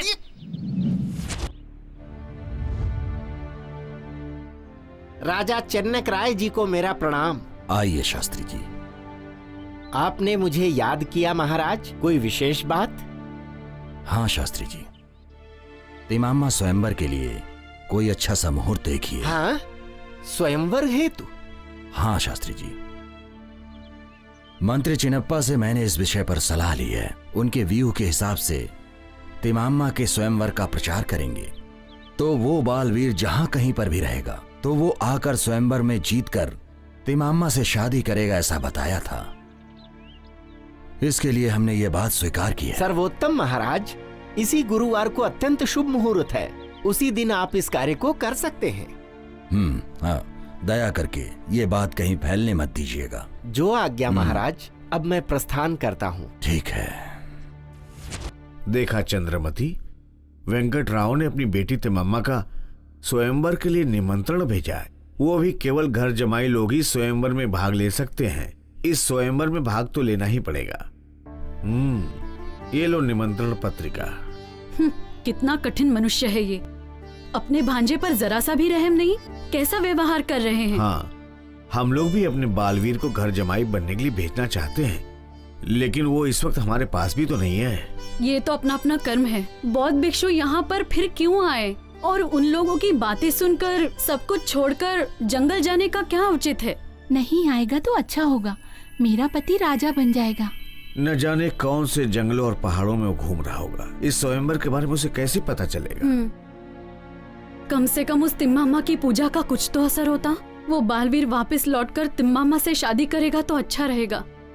उस जोशी ने जैसे बताया है कि बालवीर लौटकर जरूर आएगा, ऐसा मेरा भी भरोसा है। महाराज, अगर आप आज्ञा दें तो मैं स्वयं जाकर उन्हें ढूंढ लूंगा। नहीं मलैया, दंडनायकों और सिपाहियों को वहां भेजो। ठीक है महाराज। बड़ी माँ, मुझे आशीर्वाद दीजिए। बड़ा बेटा जंगल और पहाड़ों में घूम रहा है, इस बात से हम दुखी हैं। ये कैसा नाटक है जो तुमने ऐसा भेष बनाकर रखा है हेमंत? मैं नाटक नहीं कर रहा हूँ बड़ी माँ, मैं साधु बना हूँ इसलिए ताकि बालवीर जी को यहाँ पर वापस ला सकूं, मुझे आशीर्वाद दीजिए बड़ी माँ। हर हर महादेव शंभो शंकर, हर हर महादेव शंभो शंकर। देखिए महाराज, अच्छा समय आया तो चल के आने वाला बच्चा पैदा हो, ऐसा बोलते हैं। इस तलुपुला युवराज फटिंदर का भी तकदीर ने दरवाजा खटखटाया। आप बहू बनाना चाहते थे, इसलिए तिम्मम्मा के स्वयंवर का निमंत्रण भी मिल गया। एक तरफ बालवीर का संन्यास और दूसरी तरफ तिम्मम्मा का स्वयंवर। इन इम्तिहानों में फटिंदर जी जरूर जीतेंगे, तिम्मम्मा से ब्याह करेंगे, ये मैं पक्का बता सकता हूँ महाराज। बिल्कुल ठीक कहा महामंत्री जी ने। स्वयंवर में जीत मेरी ही होगी और तिम्मम्मा भी मेरी ही होगी और बुक्कापट्टनम भी मेरा होगा। अगर स्वयंवर में बालवीर आ गया तो? वो नहीं आ पाएगा। वो तो बिना कुछ खाए पिए पहाड़ों और जंगलों में घूम रहा है। अगर वो वापस आ भी गया तो मुझसे जीत नहीं पाएगा। सपना देखते रहो, सब कुछ अच्छा होगा। बुक्कापट्टनम के चारों तरफ पहरा बिठा दो। बालवीर अंदर नहीं आना चाहिए। बालवीर को किसी भी तरह रोकना होगा। अगर वो कहीं दिख जाए तो उसे फौरन रास्ते से हटा दीजिए।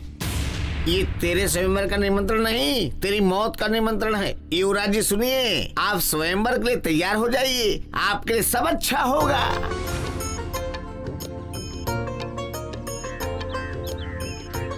पेट भर खाना खाए 3 दिन हो गए। हे भगवान, बालवीर नहीं मिले तो स्वयंवर हो जाएगा। बालवीर को ढूंढकर बुक्कापट्टनम जाना है, नहीं तो स्वयंवर रुकवाना पड़ेगा। हे भगवान। भूतपति, हम लोग यहाँ पर है, ये स्वामी जी को पता ही नहीं वो यहीं पर आ रहे हैं। चलो इन्हें मजा चखाते हैं। वहाँ पर कुछ साधु लोग दिख रहे हैं मुझे। पहले पेट भर खाना खाऊंगा, उसके बाद बालवीर जी का पता लगाऊंगा। ए भूत पत्नी, मैं कब से भूखा हूँ, कुछ तो बना के मुझे खिला दे। क्या बात है, आप लोग साधु हैं, भूत का नाम क्यों ले रहे हैं? वो तो मैं मजाक कर रहा हूँ। आप दोनों का व्यवहार बड़ा अजीब है। चिड़िया की सब्जी बनाओ या खरगोश की बनाओ? ब्राह्मण होकर आप लोग मांसाहार करते हैं। असल में चिड़िया की सब्जी बोले तो मशरूम की सब्जी होगी, और अगर खरगोश बोले तो समझो सूरन की सब्जी। ओहो। बाप रे, ये लोग तो भूत हैं। भाग लो यहाँ से, नहीं तो खा जाएंगे।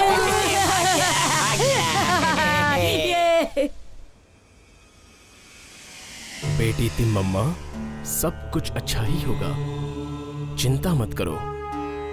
मन की सारी कामनाएं पूरी होंगी।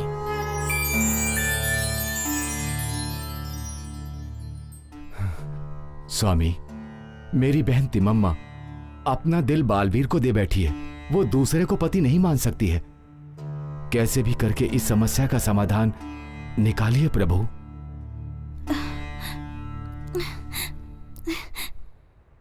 भैया, मेरे सपने में अलुवेल मंगम्मा श्रीनिवास जी ने दर्शन देकर सब अच्छा ही होगा ऐसा आशीर्वाद देकर गए हैं। भगवान दिखाई दिए सपने में, लगता है सपनों में झूल रही है। हाँ? देखो, डरो मत बहन, तुम किसी की भी बात मत सुनो। ये श्रीनिवास जी का वर प्रसाद है। मैं तो तुम्हारे साथ हूँ, तुम बिल्कुल भी चिंता मत करो। आज तुम्हारे चेहरे पर बहुत खुशी रहनी चाहिए, हैं? जाओ बहन। ठीक है।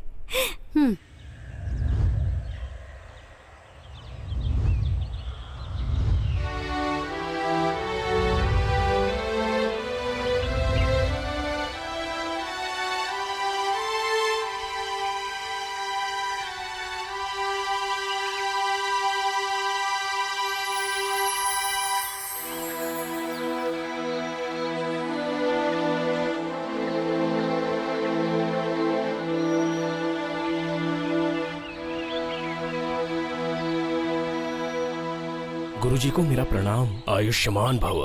स्वामी जी, मैं गुटवेलू राज का युवराज बालवीर हूँ। मेरी बाल अवस्था में ही मेरे माता पिता की मृत्यु हो गई थी। मेरा जीवन अशांत है, बहुत से दुख भरे हैं जीवन में, इसलिए बैरागी बनकर आपके पास शिष्य बनकर आया हूँ। मुझे आपका शिष्य स्वीकार कीजिए। मैं शिष्य बनकर आपकी सेवा करना चाहता हूँ। बालवीर, तुम्हारा कर्मफल अभी पूरा नहीं हुआ है। तुम गृहस्थ जीवन में रहकर एक महासाध्वी के पति बनकर, महावीर बनकर कर्षक धर्म योगों के साथ भव सागर को पार करना होगा। उस श्रीनिवास के वर प्रसाद से जन्मी तिम्मम्मा तुम्हें मन ही मन अपना पति मान कर बैठी है। तुम्हारे मामा ने उसके स्वयंवर का प्रचार किया है। कल सुबह ही उसका स्वयंवर है। तुम्हारे लिए तिम्मम्मा और नारायण राह देख रहे हैं। तुम शीघ्रातिशीघ्र जाओ। स्वामी जी, समय बीत गया है। मैं वहां कैसे पहुंच पाऊंगा, और इस वेश में बिना हथियार के? ओम श्रीनिवासाय नमः।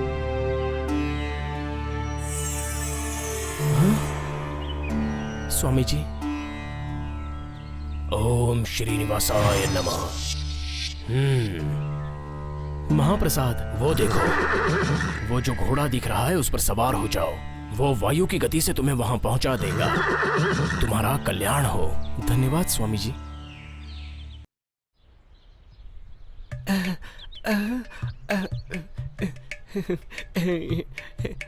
लम्मा, तुम मुझे बहुत पसंद हो। मैं अपनी मन की बात बताने के लिए बहुत दिनों से सोच रहा था। तुम्हारे आसपास सब लोग रहते हैं, इसीलिए कभी नहीं कह पाया। बोलो, क्या तुम मुझसे शादी करोगी? बस करो अपनी बकवास। मैं मेरा पति हेमंत को मान चुकी हूँ। क्या कह रही हो हेमंत? वो तो बालवीर के साथ सन्यासी बनने जंगल चला गया है। नहीं, मेरा कामदेव तो वही हेमंत होगा और दूसरा कोई भी नहीं। अगर उससे विवाह करोगी तो तुम्हें बुक्कापट्टनम छोड़ के जंगल जाना पड़ेगा। हाँ, तो क्या हुआ? दिल दिया तो छोड़ दूंगी क्या? जरूरत पड़ने पर मैं उसे साथ ही रहने के लिए कहूँगी। कौन है तू? रुक जा वहीं पे। एलम्मा, मैं तुम्हारा हेमंत। एलम्मा, हेमंत? एलम्मा, हेमंत? क्या है हेमंत? कैसे हो तुम? दुबले हो गए हो।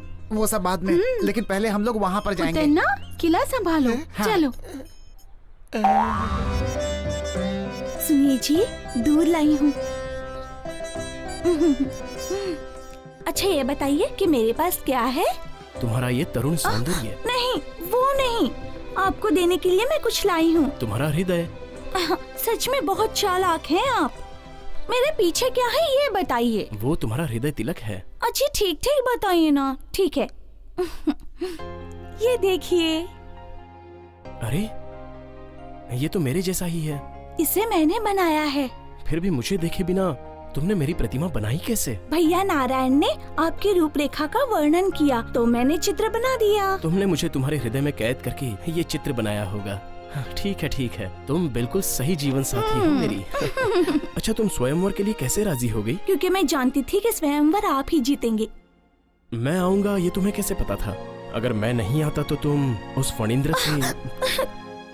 ऐसा मत कहिए, मैं आपके बिना जिंदा नहीं रह सकती, इसलिए मैं अपना प्राण त्यागने वाली थी। लेकिन श्रीनिवास जी और अलुवेल मंगम्मा मेरे सपने में आकर मुझे दर्शन देकर कहा कि बालवीर स्वयंवर में आएंगे। भगवान श्रीनिवास पर भरोसा रखकर ही मैं इस स्वयंवर के लिए तैयार हो गई जी। तिम्मम्मा, मेरी बातों से अगर तुम्हें दुख पहुंचा हो तो मुझे क्षमा करना। सुनिए जी, आप ऐसी बातें करके मुझे शर्मिंदा मत कीजिए। मैं आपके लिए कार्यदासी हूँ, करुणा के लिए मंत्री हूँ, भोजन के लिए माता हूँ और रंभा की तरह मैं आपको प्यार करना चाहती हूँ जी। बस तिम्मम्मा, इस खुशी के समय में दुख के लिए कोई भी जगह नहीं है।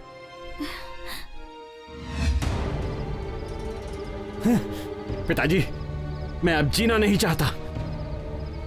उस बालवीर से पराजय को मैं भूल नहीं पा रहा। तिम्मामा के बिना मैं जी नहीं सकता। मैं स्वयं को आग लगाकर भस्म कर दूंगा। वही काम कर। ऐसा क्यों कह रहे हो कुमार? तुम्हारी उम्र 100 साल तक होगी, बाल बच्चों के साथ खुशियां मनाओगे तुम? ऐसी बातें शुभ नहीं है।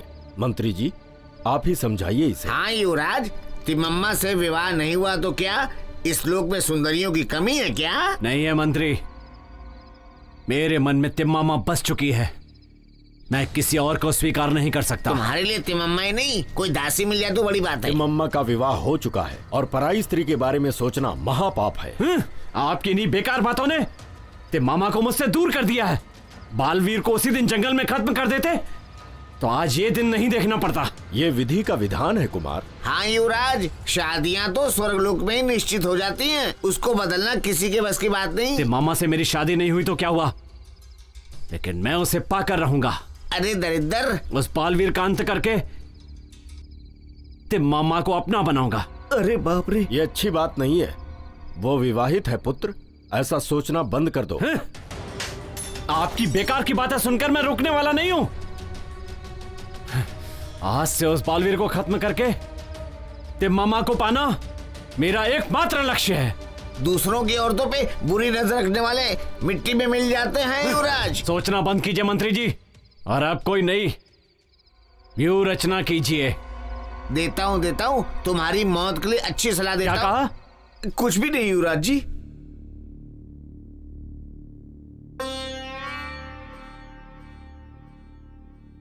मामा जी, मेरा विवाह हुए काफी दिन हो गए हैं। खाने पीने और मनोरंजन के लिए कितने दिन तक ससुराल में रहेंगे? गोटी वेलू में मेरे बड़े पिताजी के लिए फणींद्र उनके बगल में भाला बन गया है। मैं जाकर उसे पाठ सिखाऊंगा, और वैसे भी हमें राजा होने की जिम्मेदारी निभानी है, इसलिए मैं कल ही गोटी वेलू जाना चाहता हूँ। बेटा, तिमामा के बिना मैं एक भी दिन नहीं रह सकता हूँ। हमारे पिताजी ही नहीं, हम लोग भी उन्हें एक दिन भी देखे बिना नहीं रह सकते। भैया, ऐसी कौन सी बात है? शादी हो जाने के बाद लड़की का असली घर उसका ससुराल होता है, मायका नहीं भैया। शादी होने के बाद मायके में रहने का मन नहीं कर रहा क्या? दादी माँ, ऐसा मत बोलिए। अपने पति के साथ साथ चलना ही पतिव्रता धर्म का पालन होता है। शादी के बाद सारी पतिव्रताएं अपने पति के साथ ही चलती हैं, और मैं भी यही करना चाहती हूँ। सही कहा ना मैंने दादी माँ? पिताजी, मेरी एक इच्छा है। बोलो बेटी। आंजनेय शास्त्री जी को हमारे साथ भेज दीजिए, ताकि वो हमें पुराणों का ज्ञान दे सके पिताजी। ठीक है बेटी।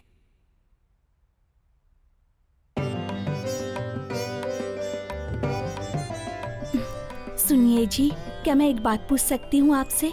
बिल्कुल पूछ सकती हो। मैं बहुत ही श्रद्धा भाव से वेंकटेश्वर स्वामी जी की पूजा करती हूँ। क्या मैं इन्हें अपने साथ ला सकती हूँ? क्या तिम्मामा, ये कैसा प्रश्न है? भगवान की मूर्ति ले जाने के लिए कोई मना कर सकता है क्या? ऐसी बात नहीं है जी, रंगराज जी शिव भक्त है ना, इसलिए पूछ रही हूँ। अरे पगली तिम्मामा, शिव केशव के बीच में अंतर नहीं होता। तुम बिना संकोच किए मूर्ति अपने साथ ला सकती हो। संभल के जाना तिम्मामा, अपना ख्याल रखना। जल्दी हाँ, आओ। आ रही हूँ भाभी।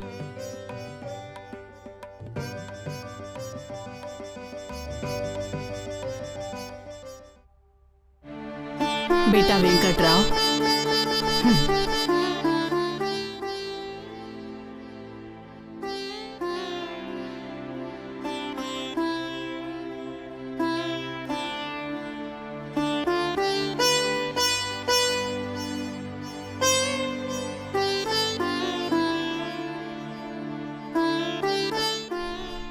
विजयी भव, सौभाग्यवती भव।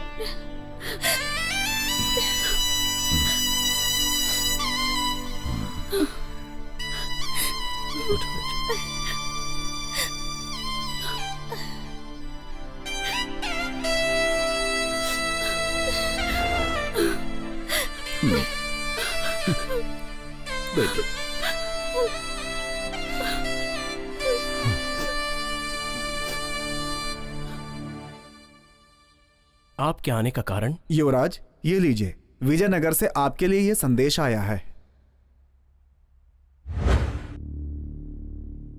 हाँ? ये क्या? विजयनगर के चक्रवर्तियों के खिलाफ जाने वाला कोई है क्या? मंत्री जी, इसे पढ़कर सुनाइए। अभी पढ़ता हूँ। बाहुमनी सुल्तान फिरोज शाह ने पैदा कामुटी वेगना से हाथ मिलाकर विजयनगर पर हमला करने के लिए सेना के साथ नगर को चारों तरफ से घेर लिया है। हमें ये बात गुप्तचरों से पता चली है। उनसे युद्ध करने के लिए आपको प्रधान सेनापति नियुक्त किया गया है। सभी सामंत राजाओं, संस्थाधीशों, दंड नायकों को आपके आदेशों का पालन करना है, ये आदेश जारी किया गया है। सुबह होने से पहले पेंडुगोंडा पहुंचकर आपको जिम्मेदारी स्वीकार करने की आज्ञा दी गई है। विजयनगर सम्राट। ये क्या है? उस बहामनी सुल्तान से युद्ध है? बालवीर को इतनी बड़ी जिम्मेदारी सौंपे?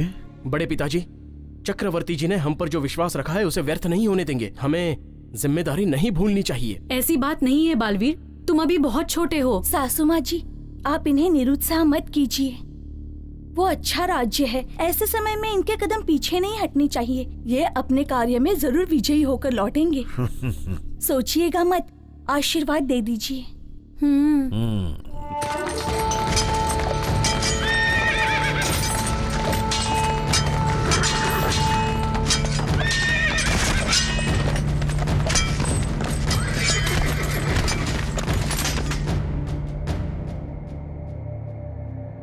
आप विजयी होकर आए, इसीलिए पूरा गांव जीत की खुशियां मना रहे हैं। इतना ही नहीं, चक्रवर्ती जी ने आपके धैर्य और साहस को देखकर ये हीरे और जवाहरात आपको भेंट में दिए हैं, फिर भी आप इतने उदास क्यों हैं जी? तिम्मम्मा,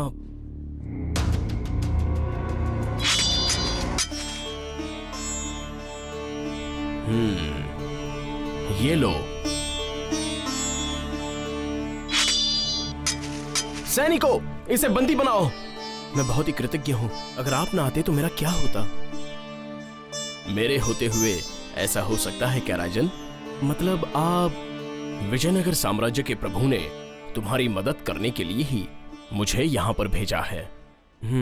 आपका राज कौन सा है? हमारा चंद्रगिरी राज है। मेरा नाम है वेंकन बाबू। मैं तिरुपति वासी हूँ। आपका मस्तक तिरुनाम बता रहा है कि आप तिरुपति वासी हैं। ये नारायण कहाँ चला गया? युद्ध खत्म होने के बाद जब उनके बारे में पता किया तो ऐसा कोई आदमी नहीं है पता चला। ये सब मेरी पूजा की महिमा है जी। सुनिए जी, जब आप युद्ध भूमि पर युद्ध कर रहे थे तो मैं तिरुमलेशा की पूजा कर रही थी। मेरे श्रीनिवास जी ने ही अपना साथ देकर आपको विजयी करवाया है। हाँ तिम्मम्मा, मेरे रहते हुए तुम्हें कोई तकलीफ नहीं होगी ये भी बताया। तब मेरी समझ में आ गया। मैं उस भगवान को पहचान नहीं पाया। मुझे क्षमा करना स्वामी श्रीनिवास जी। ओम नमो वेंकटेशाय। सुनिए जी, आपकी विजय और हमारी शादी का कारण ये श्रीनिवास जी हैं। इसीलिए मैं अपने मायके से ये श्रीनिवास जी की मूर्ति लेकर आई थी।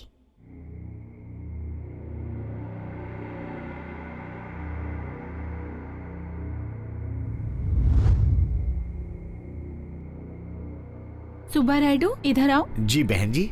उपहार है। हाँ ठीक है बहन जी। सुब्बा रायडू, हार लेकर ऐसे ही जा रहे हो? ले जाने के लिए तो दिए ना बहन जी। हार दिया है तो उसकी कीमत है। तुम्हें मेरा एक काम करना होगा। बताइए बहन जी। वो तिम्मम्मा जिस मूर्ति की पूजा करने वाली है, मैं चाहती हूँ वो मूर्ति तुम कुएं में डाल दो। ये नहीं होगा, वो भगवान की मूर्ति है। वो सच के भगवान नहीं है, मिट्टी के हैं। चिंता मत करो, कुछ नहीं होगा। तब तो ठीक है। अब उसकी कोई चाल नहीं चलेगी।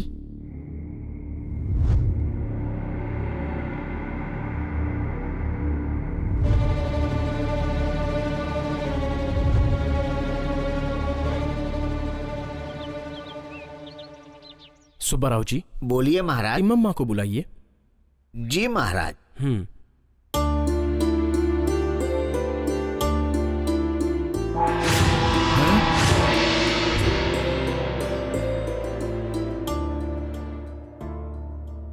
सुब्बाराव, सुब्बाराव। जी बहन जी। ए सुब्बाराव, तुम ऐसे क्यों देख रहे हो? वो मूर्ति। रोज तो देखते हो इस मूर्ति को, आज ऐसे घबरा क्यों रहे हो? कुछ नहीं बहन जी, आपको राजा जी बुला रहे हैं। ये प्रसाद खाओ, इससे तुम्हारा डर बिल्कुल चला जाएगा। हाँ। बहन जी, बहन जी। इतने घबराए हुए क्यों हो? जिस मूर्ति को रात को कुएं में डाला था, वो मूर्ति सवेरे पूजा गृह में कैसे आ गई? हाँ? ये कैसे हो सकता है?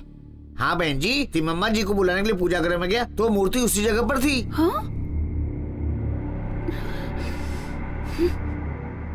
सच बताओ, तुमने उस मूर्ति को कुएं में डाला था या नहीं? मैं अपने बच्चों की कसम खा के बोलता हूँ, मैंने फेंका था। फेंका था? ठीक है, ये किसी को मत बताना। अब जाओ। ठीक है बहन जी। कुएं में फेंकी गई मूर्ति अपने आप वापस कैसे आ गई? सुनिए जी, आपने बुलाया? हाँ तिम्मम्मा, बैठो। अपना पुत्र श्रीराम नायडू कहाँ है? हमारा बेटा वो झूला में सो रहा है। बड़े पिताश्री और चाचा जी को गुजरे हुए 1 साल पूरा हो गया है, तो अब इस घर में हम शुभ कार्य मना सकते हैं, ऐसा ज्योतिष जी ने बताया। विजयनगर के चक्रवर्तियों ने हमें भेंट स्वरूप जो भी धन दिया है उसे प्रजा की भलाई के लिए खर्च करने के लिए मैं सोच रहा हूँ। इसलिए तुम्हारा निर्णय लेने के लिए मैंने तुम्हें यहाँ बुलाया। आपका निर्णय ही मेरा निर्णय होगा जी। ठीक है तिम्मम्मा। दीवान जी, अपने राज में तालाबें और नदियाँ खुदवाइए, देवालय बनवाइए और किसानों के लिए जो चीजें कम पड़े उन्हें पूरा कीजिए। मुसाफिरों के लिए आश्रम बनवाइए। इन सब के लिए होने वाले खर्चों का हिसाब करके काम शुरू करवाइए। जी राजकुमार। और इस विषय में आप मेरे भ्राताश्री वेंकटपति राय की भी सलाह लीजिए। हमें बहुत खुशी है राजकुमार जी, काम बहुत जल्दी शुरू करेंगे। प्रजा धन धान्य के साथ और सुख संतोष के साथ जीनी चाहिए। खजाने से पैसा दान कर दीजिए, आखिर में हमारा क्या होगा?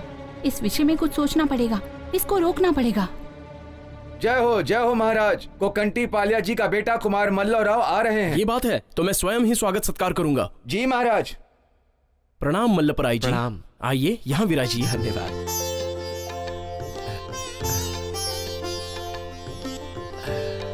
मल्लपराय जी, आपके आने का कारण?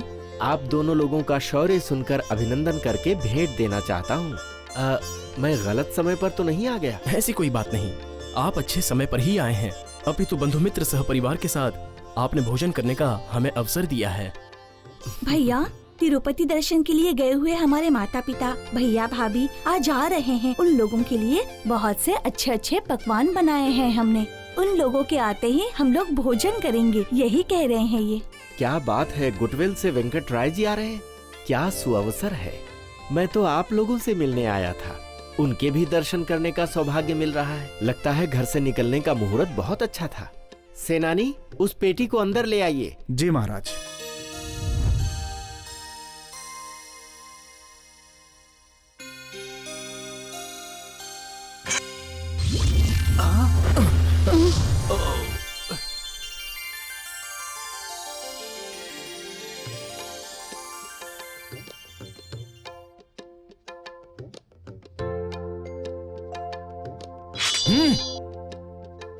बालवीर, इन्हें हमारे पूर्वजों को सैकड़ों वर्ष पहले एक महायोगी ने भेंट दिया था। ये शस्त्र जहाँ रहते हैं वहाँ पर विजय अवश्यंभावी है, परंतु इन्हें धारण करने का सामर्थ्य हमारे पास नहीं है। इसे मैं यहाँ लाया क्योंकि आप इसके लिए सुयोग्य हैं बालवीर। महाराज, महाभारत में जिस तरह अर्जुन को गांडीव धनुष प्रदान किया गया था, उसी तरह यहाँ दरबार में मल्लभ जी ने आपको शस्त्र भेंट किया है। मुझे अत्यंत प्रसन्नता हो रही है। धर्म ग्रंथों के ज्ञाता शास्त्री जी ने अच्छी तुलना की है। बालवीर, एक बात कहनी है। इस तलवार को प्रयोग में लाने से पहले घर में होने वाले किसी शुभ कार्य में इसे रखना चाहिए, फिर इसका प्रयोग करना चाहिए। अगर ऐसा है तो पूजा गृह में रखकर इसकी पूजा करेंगे। बहन तिम्मम्मा, आपके परिवार के पुरुष जब काशी क्षेत्र में गए थे और जिन चोरों ने गुडवेल पर आक्रमण किया था, उन्हें वीरता से आपने हराया था। इसीलिए मैं आपके लिए भी कुछ उपहार लेकर आया हूँ, कृपया इसे स्वीकार कीजिए। जीजा जी, इस बार संक्रांति त्योहार बहुत अच्छा मनाया गया, ये कहकर मुझे बहुत खुशी हो रही है। लेकिन मुझे कोई खुशी नहीं है। क्या हुआ बेंगमन अम्मा, आप क्यों खुश नहीं हैं? पिताजी, आपके दामाद को अब आप ही समझा सकते हैं। बड़े तो ये हैं, तो गुडविल का राजा उन्हें बनाना कहाँ का इंसाफ है? बालवीर जितने दिन तक राजा रहेंगे, आपको उनका सहायक बनकर रहना होगा। आपको राजा बना हुआ देखने के लिए मेरी और मेरी बेटी की भी इच्छा है। हाँ वेंकटपति राय जी, तब गुडविल का राजा आप ही हैं, ऐसा हमारे बंधु मित्रों को बताया गया था। लेकिन अब ये बात पता चलेगी तो हमारी इज्जत और शोहरत तो चली जाएगी ना। कुछ भी हो, बालवीर है तो मुझे राजा बनने की इच्छा नहीं है। मुझे है, आप राजा बने और मैं रानी बनूं, मेरी ये इच्छा है। दामाद जी, सुना है आप अपने भाई बालवीर की बात हमेशा मानते हैं, क्यों है ना? हाँ महामंत्री, बालवीर जैसा पराक्रमी इस आसपास के राज्यों में नहीं है, इसलिए हमें उन पर गर्व है। बड़ी खुशी की बात है, लेकिन वो मुझे तिम्मामा की हर बात को मानना पसंद नहीं। अपने होने वाले बच्चे को भी उसका नौकर बना के रखूं, ये मुझे बिल्कुल पसंद नहीं। हाँ दामाद जी, वेंगन मामा ने सच बोला है। महामंत्री जी, जरा आप भी बताइए। बताता हूँ। हाँ वेंकटपति राय जी, ये मामला आपका और आपकी होने वाली संतान का है, इसलिए अगर आप एक बार सोच लें तो। मौन भी स्वीकार की तरह ही होता है, हमें पता चल गया। आप बेफिक्र रहिए, सब कुछ आप हम पर छोड़ दीजिए। आपको राजा बनाने की जिम्मेदारी हमारी है, आप जाकर विश्राम कीजिए।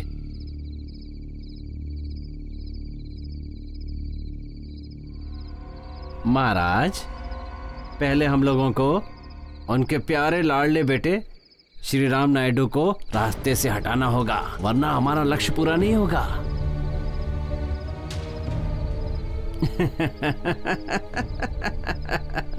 ये बहुत ही खतरनाक जहरीला विष है। इस विष की बस एक बूंद दूध में मिलानी है। फिर जैसे ही वो दूध पिएगा उसके प्राण पखेरु उड़ जाएंगे, और सबसे बड़ी बात, किसी को पता भी नहीं चलेगा कि उसे मारने के लिए विष का प्रयोग हुआ है। बढ़िया मंत्री जी, बहुत बढ़िया। जी महाराज। लेकिन याद रखना बेटी, विष का प्रयोग बहुत सावधानी से होना चाहिए, नहीं तो। पिताजी देखेंगे ना, मैं आपकी बेटी हूँ। हम जरा होकर आते हैं माँ जी। अरे इसे अपने साथ में क्यों ले जा रही है? ला मुझे दे, मैं संभालती हूँ। आजा बेटा आजा।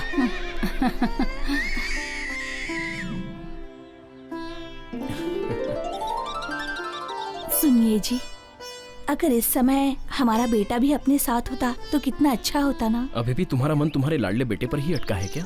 क्यों ना होगा जी, हमारे बेटे को छोड़कर मैं एक पल भी नहीं रह सकती। पोट्टम्मा ने कहा था कि अगर बच्चे को लेके आ गए तो वो हम दोनों के बीच कबाब में हड्डी बनेगा। और वैसे भी बच्चों को जंगलों में नहीं घुमाना चाहिए, ऐसा नागन्ना ने बताया। और वेंगम्मा भाभी ने बताया था कि वो बच्चे की देखभाल करेगी। जब इतने सारे लोग हैं तो चिंता किस बात की? और हम तो यहाँ पर वन विहार के लिए आए हैं, वनवास के लिए नहीं आए। वो बात नहीं है जी। मम्मा जरा वहाँ देखो, पानी का झरना, और यहाँ देखो हिरणों की जोड़ियाँ, पंख फैलाकर नाचने वाले मोर, फूलों से भरी झाड़ियाँ, कितना सुंदर लग रहा है। हाँ हाँ बिल्कुल सुंदर लग रहा है जी। ऐसा लग रहा है प्रकृति हमें आमंत्रित कर रही है।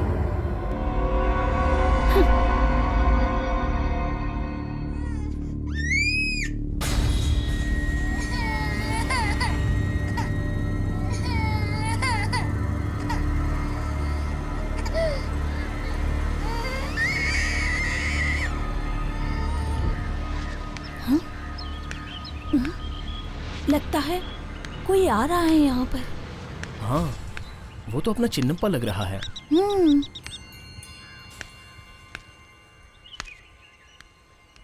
क्या बात है चिन्नप्पा? आपको बड़ी माँ जी ने फौरन किले पर आने के लिए कहा है। क्या हुआ? माँ जी, ये बात मेरे मुंह से नहीं बता सकता। अरे तुम बताओगे या नहीं? महाराज, श्री राम नायडू, श्री राम नायडू। हाँ बोलो, क्या हुआ श्री राम नायडू को? माँ जी, वो इस दुनिया में नहीं रहे। तिम्मम्मा,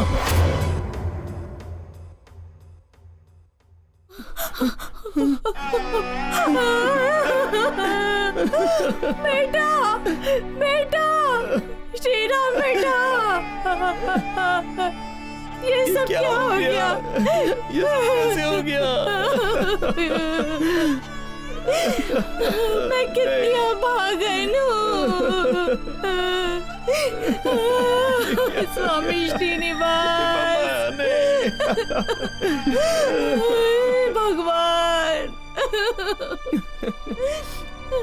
तिम्मम्मा, हमारे रोने से अब बच्चा वापस नहीं आएगा।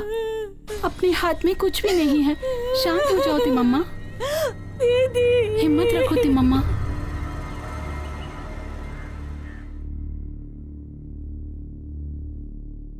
महारानी जी, आपको मिलने के लिए कोई नया आदमी आया है। अंदर बुलाओ उसे।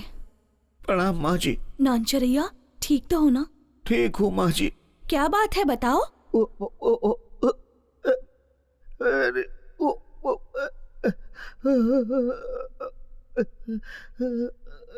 तिम्मम्मा, कौन है ये और ऐसे रो क्यों रहे हैं? इसका नाम नानचरैया है। ये हमारे बुक्कापट्टनम के किले पर आकर साड़ियाँ बेचकर जाता है। ए नानचरैया, क्यों रो रहे हो?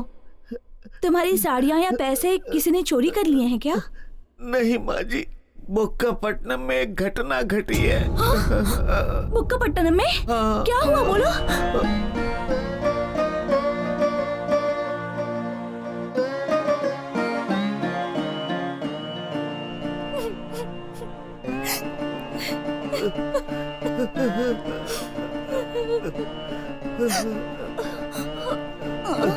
तिम्मम्मा,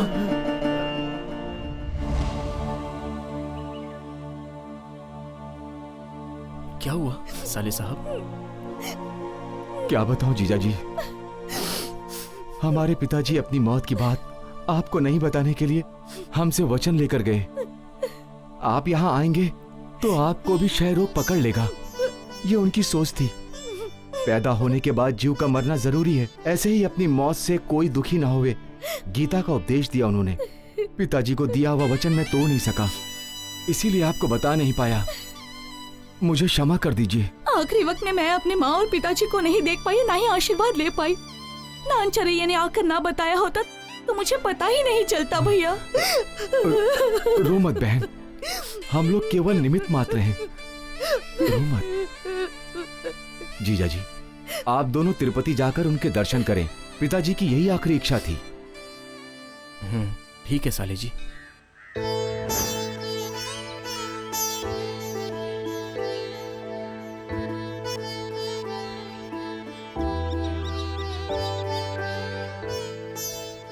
बालवीर, तिम्मम्मा, बालवीर, तिम्मम्मा। स्वामी जी, आप आयुष्मान भव। तिम्मम्मा, जब मैं जंगल में था तब इन्होंने ही मुझे स्वयंवर के बारे में बताया। तलवार और घोड़ा देकर भेजने वाले यही तो महापुरुष हैं। मतलब हमारे प्रत्यक्ष देव यही हैं? पुत्र बालवीर, ये तिम्मम्बा पूर्व जन्म में मेरी अत्यंत प्रिय शिष्या थी, और तो और ये भगवान श्रीनिवास की बहुत बड़ी भक्त हैं। अच्छा, वो कैसे? मैं अब तक समझा नहीं, मुझे समझाइए ना। ये तिम्मम्मा पूर्व जन्म में कुजरी हुरी नाम के एक गरीब ब्राह्मण के घर में पैदा हुई। उन दिनों आचार व्यवहार के हिसाब से इसका बाल विवाह हो गया था, लेकिन कुछ दिनों के बाद ही इसका पति मर गया। ये कोई सुख नहीं भोग पाई, तो कर्म योगिनी बनकर, सन्यासिनी बनकर ये मेरे पास आई थी और मैं ईश्वर वन में तपस्या कर रहा था। मेरी शिष्या बनकर इसने मेरी बहुत सेवा की थी। तत्पश्चात कालिंद्र नाम के एक नीच ने जंगली जानवरों का शिकार करते हुए हमारे प्रांत में आकर हमारा शोषण करके हमारी तपस्या को भंग कर दिया था। इसलिए हमने वो प्रांत छोड़कर तिरुमला आकर हम देवी देवताओं की सेवा करने में व्यस्त हो गए। इस तिम्मम्मा ने अपने अंतिम समय में वापस ईश्वरमला जाकर वहां तपस्या करके वहीं पर अपनी अंतिम सांस छोड़ी। इतना ही नहीं, इसका जो पूर्व जन्म का पति था वो भी तू ही है बेटा, इसलिए इस जन्म में इसका तुमसे विवाह हुआ। और तो और उन दिनों में जो कालिंद्र था वो अभी फणिंद्र है। स्वामी, हमारे गुटीवेलू में आकर हमारे अतिथि सेवाओं को स्वीकार कीजिए। तथास्तु। ठीक है, श्री कालहस्ती जाकर ज्ञान प्रचुर नाम्बा का श्री कालहस्तीश्वर स्वामी का दर्शन करके आइए। ठीक है स्वामी जी। ठीक है स्वामी जी।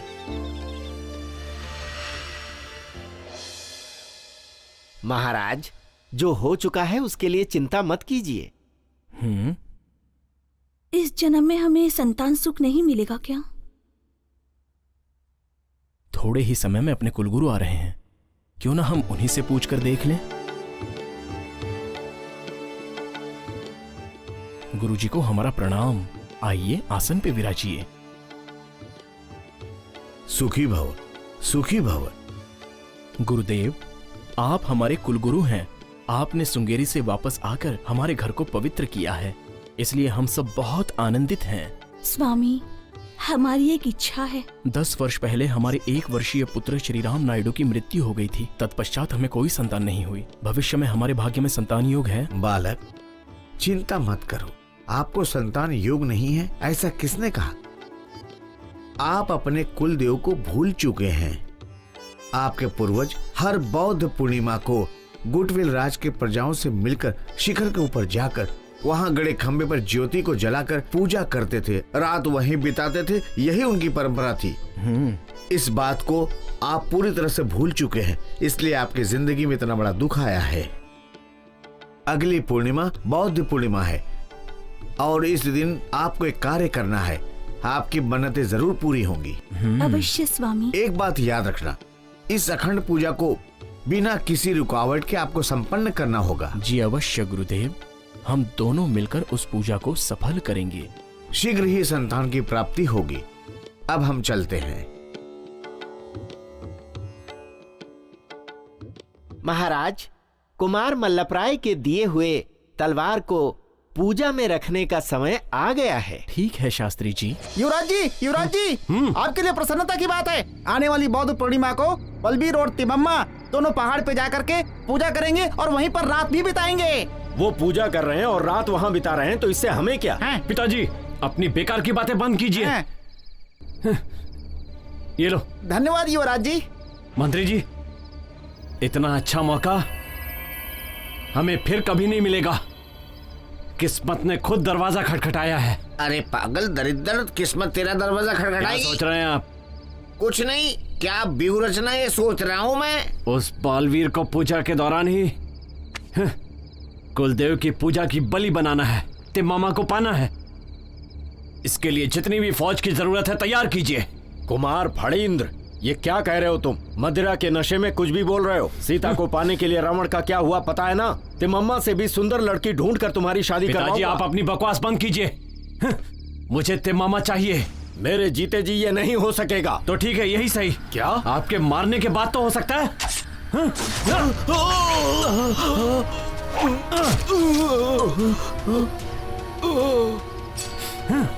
इसको अगर सच बता दूंगा तो मुझे भी मार देगा। कोई है वहां? जी युवराज। इस लाश को ले जाओ। ठीक है युवराज। युवराज? युवराज नहीं, आज से मैं महाराज हूँ। महाराज, हमारे पास बालवीर पर हमला करने के लिए मजबूत सेना नहीं है महाराज। उसके लिए गुर्रम कोंडा नवाब की मदद लेना होगा।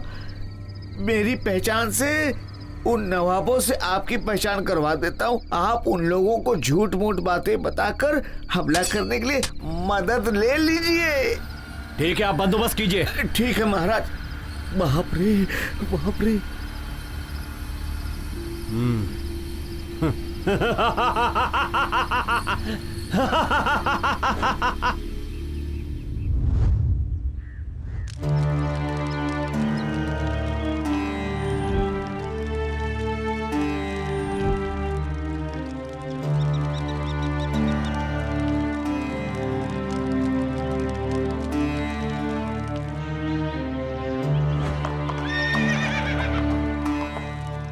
प्रभु, वो फणींद्र गुर्रम कोंडा नवाब के साथ अपने पे हमला करने आ रहे हैं। ऐसा है क्या?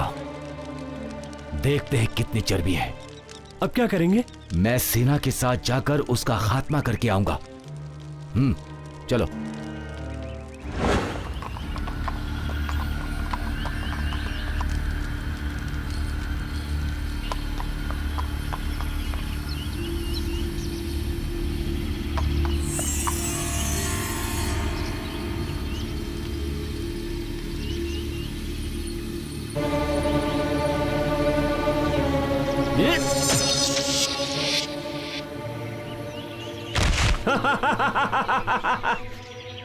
यही हाल तुम्हारे राजा का भी होगा। हाँ? हाँ?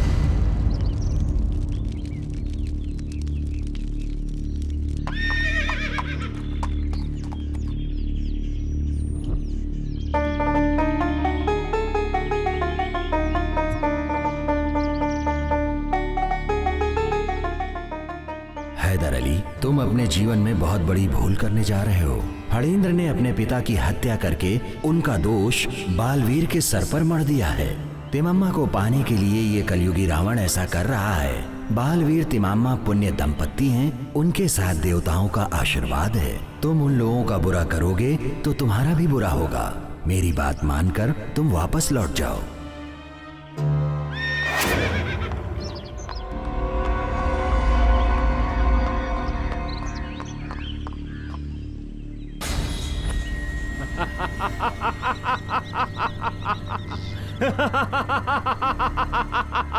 खामोश। झूठ बोलकर गुर्रम कोंडा से गुडवेल बुलाया। उस बालवीर की अच्छाई के बारे में अल्लाह ने अभी हमें बताया, इसलिए मैं तुम्हारी मदद अब बिल्कुल नहीं करूंगा। नवाब, अपनी बात से पलटो मत। चुप। अपनी बात से नहीं पलट रहा हूं फणींद्र।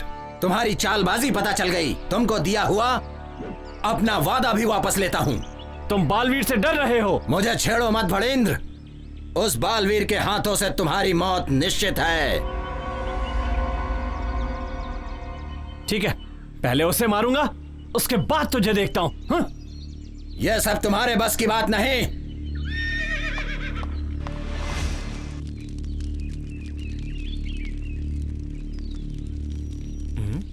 मंत्री जी, क्या बात है? प्रभु, वो फणींद्र गुर्रम कोंडा नवाब की मदद से हम पर हमला करने वाला है। हाँ? इतना ही नहीं, सेनापति मल्लैया वो भी मारे गए हैं। हाँ? और फणींद्र इस पहाड़ी पर पहुंच चुका है। हे भाई भीत मानव, हम पूजा में बैठे हैं, तभी हमसे तो युद्ध करने आया है। बालवीर, ये तुम्हारी आखिरी पूजा है। मुंह बंद कर, तू हमारे पैरों के नखों समान भी नहीं है, तो मुकाबला कर। जीवित नहीं छोड़ूंगा।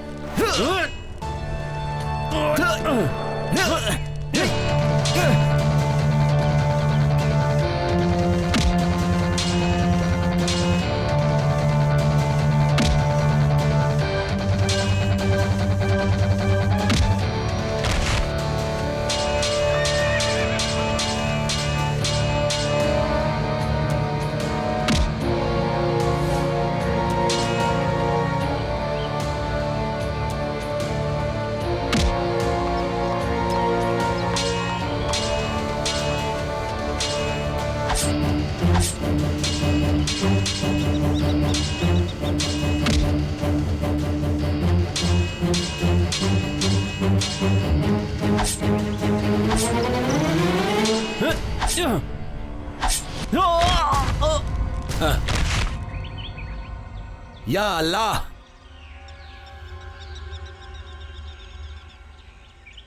बालवीर, तुम्हारा धैर्य, साहस और वीरता देखकर तुम्हारा गुलाम बन गया मैं। ये फणींद्र मुझसे झूठ बोलकर यकीन दिलाकर तुमसे युद्ध करने के लिए ले आया था। हमें माफ कर देना। अब ठीक तो है ना?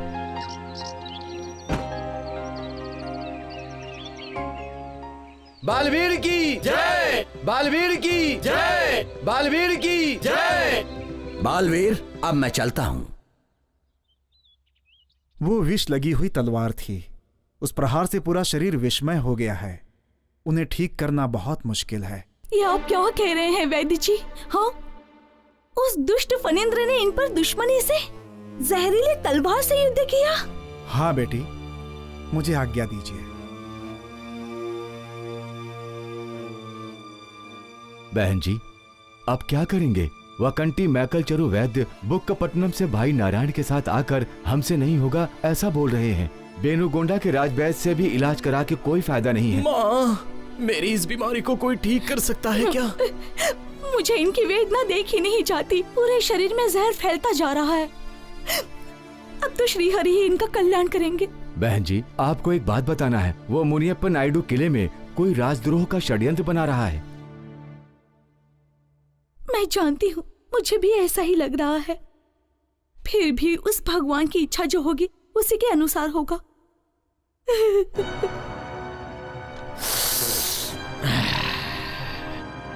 देखो माँ जी, ये फैलने वाली बीमारी है। अब लोग बीमारी का डर दिखा करके उन सबको महल से बाहर कर देंगे। अपनी युक्ति रंग लाई। अब कोई रुकावट नहीं है। महामंत्री जी षड्यंत्र रचेंगे तो बिना बेहोशी की दवा के किसी इंसान को हम टुकड़े टुकड़े कर सकते हैं। ससुर जी, आपने अच्छी सलाह दी। इसे कोई भी अमल में ला सकता है। हाँ पिताजी, कल ही उन लोगों को किले से बाहर निकाल देंगे। तिमम्मा जी, पेनुगोंडा के राजा ने जो आपके पति को धन दिया था, वो राज का सारा धन उन्होंने खर्च कर दिया है। इसीलिए राज का सारा खजाना खाली हो गया है। राज्य का दिवाला निकल गया है। बचे हुए पैसे भी खर्चा कर रहे हैं। प्रजा के लिए ही इन्होंने सारा धन खर्च किया। इसमें हमारा कोई स्वार्थ नहीं है। कुछ भी हो, अब तुम्हारा ये खेल नहीं चलेगा। सुना है वो मामूली बीमारी नहीं है, वो कुष्ठ रोग है। इतना ही नहीं, वो लोगों में फैल भी जाता है। जो लोग भी उसके साथ रहेंगे उनको भी ये बीमारी हो सकती है। मैं 3 साल से इनकी सेवा कर रही हूँ। अगर फैलने वाली बीमारी होती तो फिर ये बीमारी मुझे क्यों नहीं लगी? वो सब हमें नहीं पता। तुम लोग तुरंत किला छोड़कर जाओ, नहीं तो सैनिकों से धक्के मारकर बाहर निकलवा दूंगी। चले जाओ यहाँ से। आज के बाद नजर मत आना। ये क्या समय आ गया है? महल का मालिक ही महल से बाहर। अगर राज्य चाहिए था तो एक बार हमसे कहकर तो देखते। हम सब कुछ छोड़कर चले जाते। इसके लिए ये षड्यंत्र रचने की क्या जरूरत थी? महाराज, ये क्या स्थिति है आपकी? मैं ऐसी परिस्थिति में आपको नहीं देख सकता। मुझे आज्ञा दीजिए महाराज। बहन, ये क्या स्थिति बनी हुई है? आज ही शास्त्री जी ने आकर मुझे बताया। हमें तो ये बात पता ही नहीं थी। पता चलते ही मैं तुम्हारे पास आ गया। ये सब ऊपर वाले का खेल है भैया, वो जैसा चाहेंगे वैसा ही होगा। बहन, तुम में इतनी ताकत कहाँ है? राजमहल में पली बढ़ी, कुटिया में कैसे रहोगी? तुम इन सब दुखों को कैसे सहन कर पाओगी? बताओ ना मेरी बहन। साले जी, ये तिम्मम्मा को भगवान का दिया हुआ वरदान है। देखिए ना, कितने सारे लोग द्वेष कर रहे हैं, फिर भी अपना धर्म निभाकर ये मेरी सेवा कर रही है। क्या कहें इसके अंदर के साहस को। जीजा जी, आप तुरंत हमारे साथ चलिए। हम सभी बुक्कापट्टनम चले जाएंगे। भैया आप हमें क्षमा कर दीजिए, दया करके हमें वहाँ मत बुलाइए। जीना या मरना हमें यहीं पर है। तिम्मम्मा, इतनी बड़ी हो गई हो, सती अनुसुईया, सती सावित्री, उनकी जैसी बातें कर रही हो। हाँ साले जी, आप दुखी मत होइए। ये देखिए, ये सोने का खंजर ले लीजिए, ये सोने की कड़ा ले लीजिए। सब सोने की चीजें अपने भाई को निकाल कर दे दो, क्योंकि अब इन पर इनका ही हक है। भैया ये लो भैया। बहन, तुम लोगों के बगैर ये चीजें बेकार हैं। मैं इन सब का क्या करूंगा? वो श्रीनिवास ही आप लोग को बचाएंगे। भगवान तुम्हारी रक्षा करे। चलता हूं बहन। जीजा जी, मैं जा रहा हूं। भैया रुक जाइए। आप हमेशा हल्दी कुमकुम से, रेशमी वस्त्रों से अपनी बहन को पलकों पर बिठा कर रखते थे, इसलिए आपसे एक बात कहनी है। अगर बालवीर को कुछ हो गया तो मैं सती सहगमन करना चाहती हूँ। नहीं बहन, तुम्हारा भाई नारायण जीते जी तुम्हें कोई तकलीफ नहीं होने देगा। नहीं भैया, इनके बगैर मेरी जिंदगी बिल्कुल व्यर्थ है।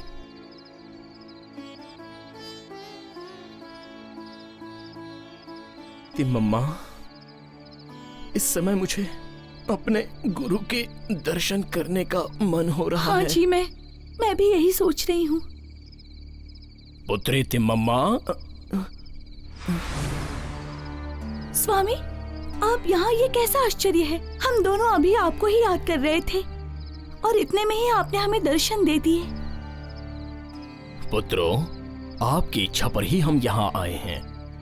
सूत्रधार जिस तरह पर्दे पर खिलौनों को खिलवाता है, बिल्कुल उसी तरह परमात्मा भी सृष्टि को जैसे चाहे वैसे कर्मों के अनुसार चला रहा है। हरिशंकर भी इस कर्म फल के भोग से वंचित नहीं हुए। विजयी भव। उठो। स्वामी, हमने क्या पाप किया है? पाप आप लोगों ने नहीं किया, आप कारणवश जन्मे हो। जो जन्मा है उसकी मृत्यु अवश्य होगी। मरा हुआ मनुष्य वापस पैदा होता है, कर्म फल के भोग से वो बच नहीं सकता। इसलिए धैर्य रखिए, आपका जन्म सफल हो जाएगा।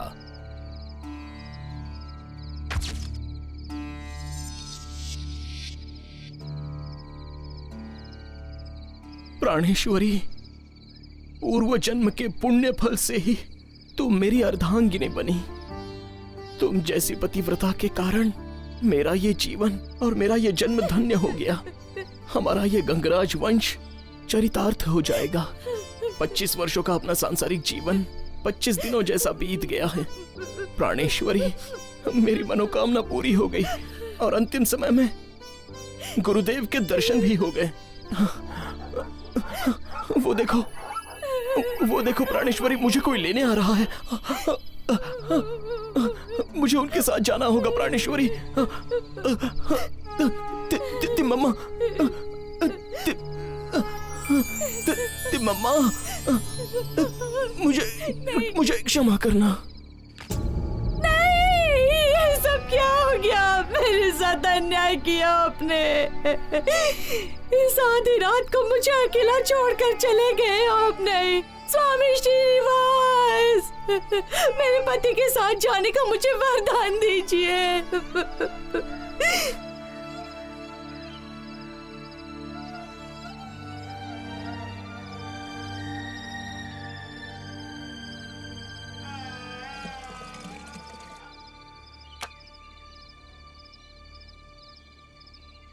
प्रजाजन, आने वाले समय में ये पेड़ महावृक्ष बनकर दुनिया की ख्याति पाएगा। तुम लोगों को हरियाली देखकर मेरी याद में ये तिम्मम्मा वटवृक्ष के नाम से जाना जाएगा। तिम्मम्मा, हमें माफ कर दो।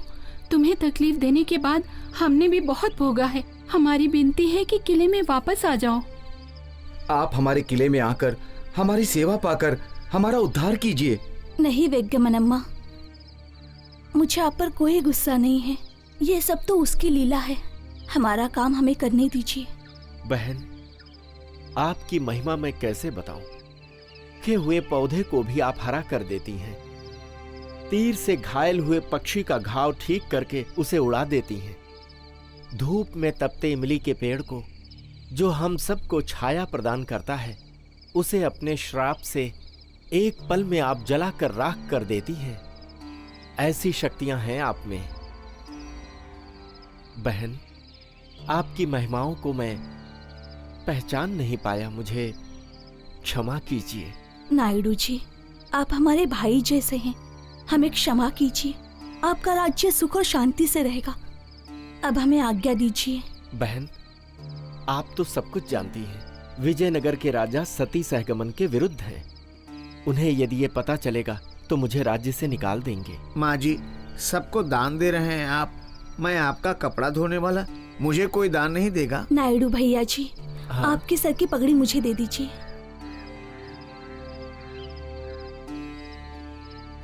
ये लो, ये ले लो। माँ जी। बहन, मैं कुछ समझा नहीं। आपने मेरी पगड़ी इसे भेंट दे दी? चिंता मत करो भैया, ये पगड़ी आपके घर पहुंचने से पहले ही पहुंच जाएगी। नायडू भैया, ये आपके भलाई के लिए ही कर रही हूँ। ये मन ही मन में आपकी पगड़ी को मांग रहा था, इसे मैं दान में दे रही हूँ। आपका जन्म जन्म का पाप कर्मों से धुल जाएगा। आज आपकी अग्नि से दुर्घटना होने वाली थी। आपको दुर्घटना से बचाने के लिए इमली के झाड़ पर मैंने प्रयोग कर दिया। आप जब तक जीवित रहेंगे प्रजा की सेवा करते रहिए, लंबी उम्र जिएंगे आप। धर्म रक्षिता रक्षिता। नायडू जी, सती सहगमन के लिए आप मुझे अनुमति देंगे तो आपको राज्य से निकाल देंगे, ये डर है ना आपको? ये तिम्मम्मा किसी को कोई हानि नहीं पहुंचने देगी। मैं मेरे मार्ग से चली जाऊंगी। सती सहगमन के लिए आप मुझे रोक सकते हैं, लेकिन मेरे पति के साथ जाने से मुझे कोई नहीं रोक सकता। गुरुदेव को मेरा प्रणाम। गुरुदेव जी, मुझे आशीर्वाद दीजिए।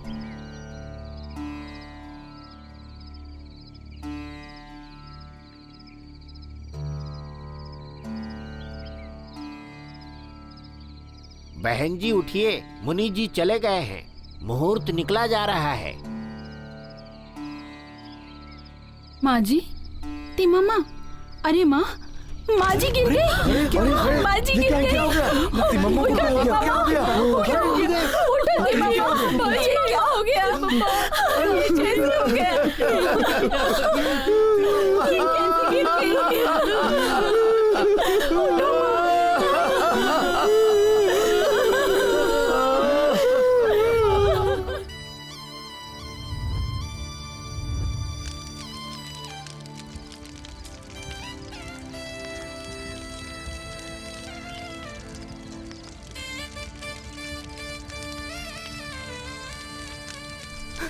अरे बहन, क्या कर रहे हैं? बहन तिम्मम्मा, भाई कितना बड़ा अनर्थ हो गया।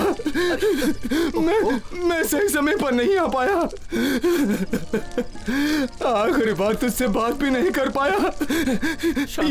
ये लो बहन, तुम्हारे लिए लाया हूँ सिल्क साड़ी, हल्दी, कुमकुम, चूड़ियाँ। मन पड़ा है मेरी बहन।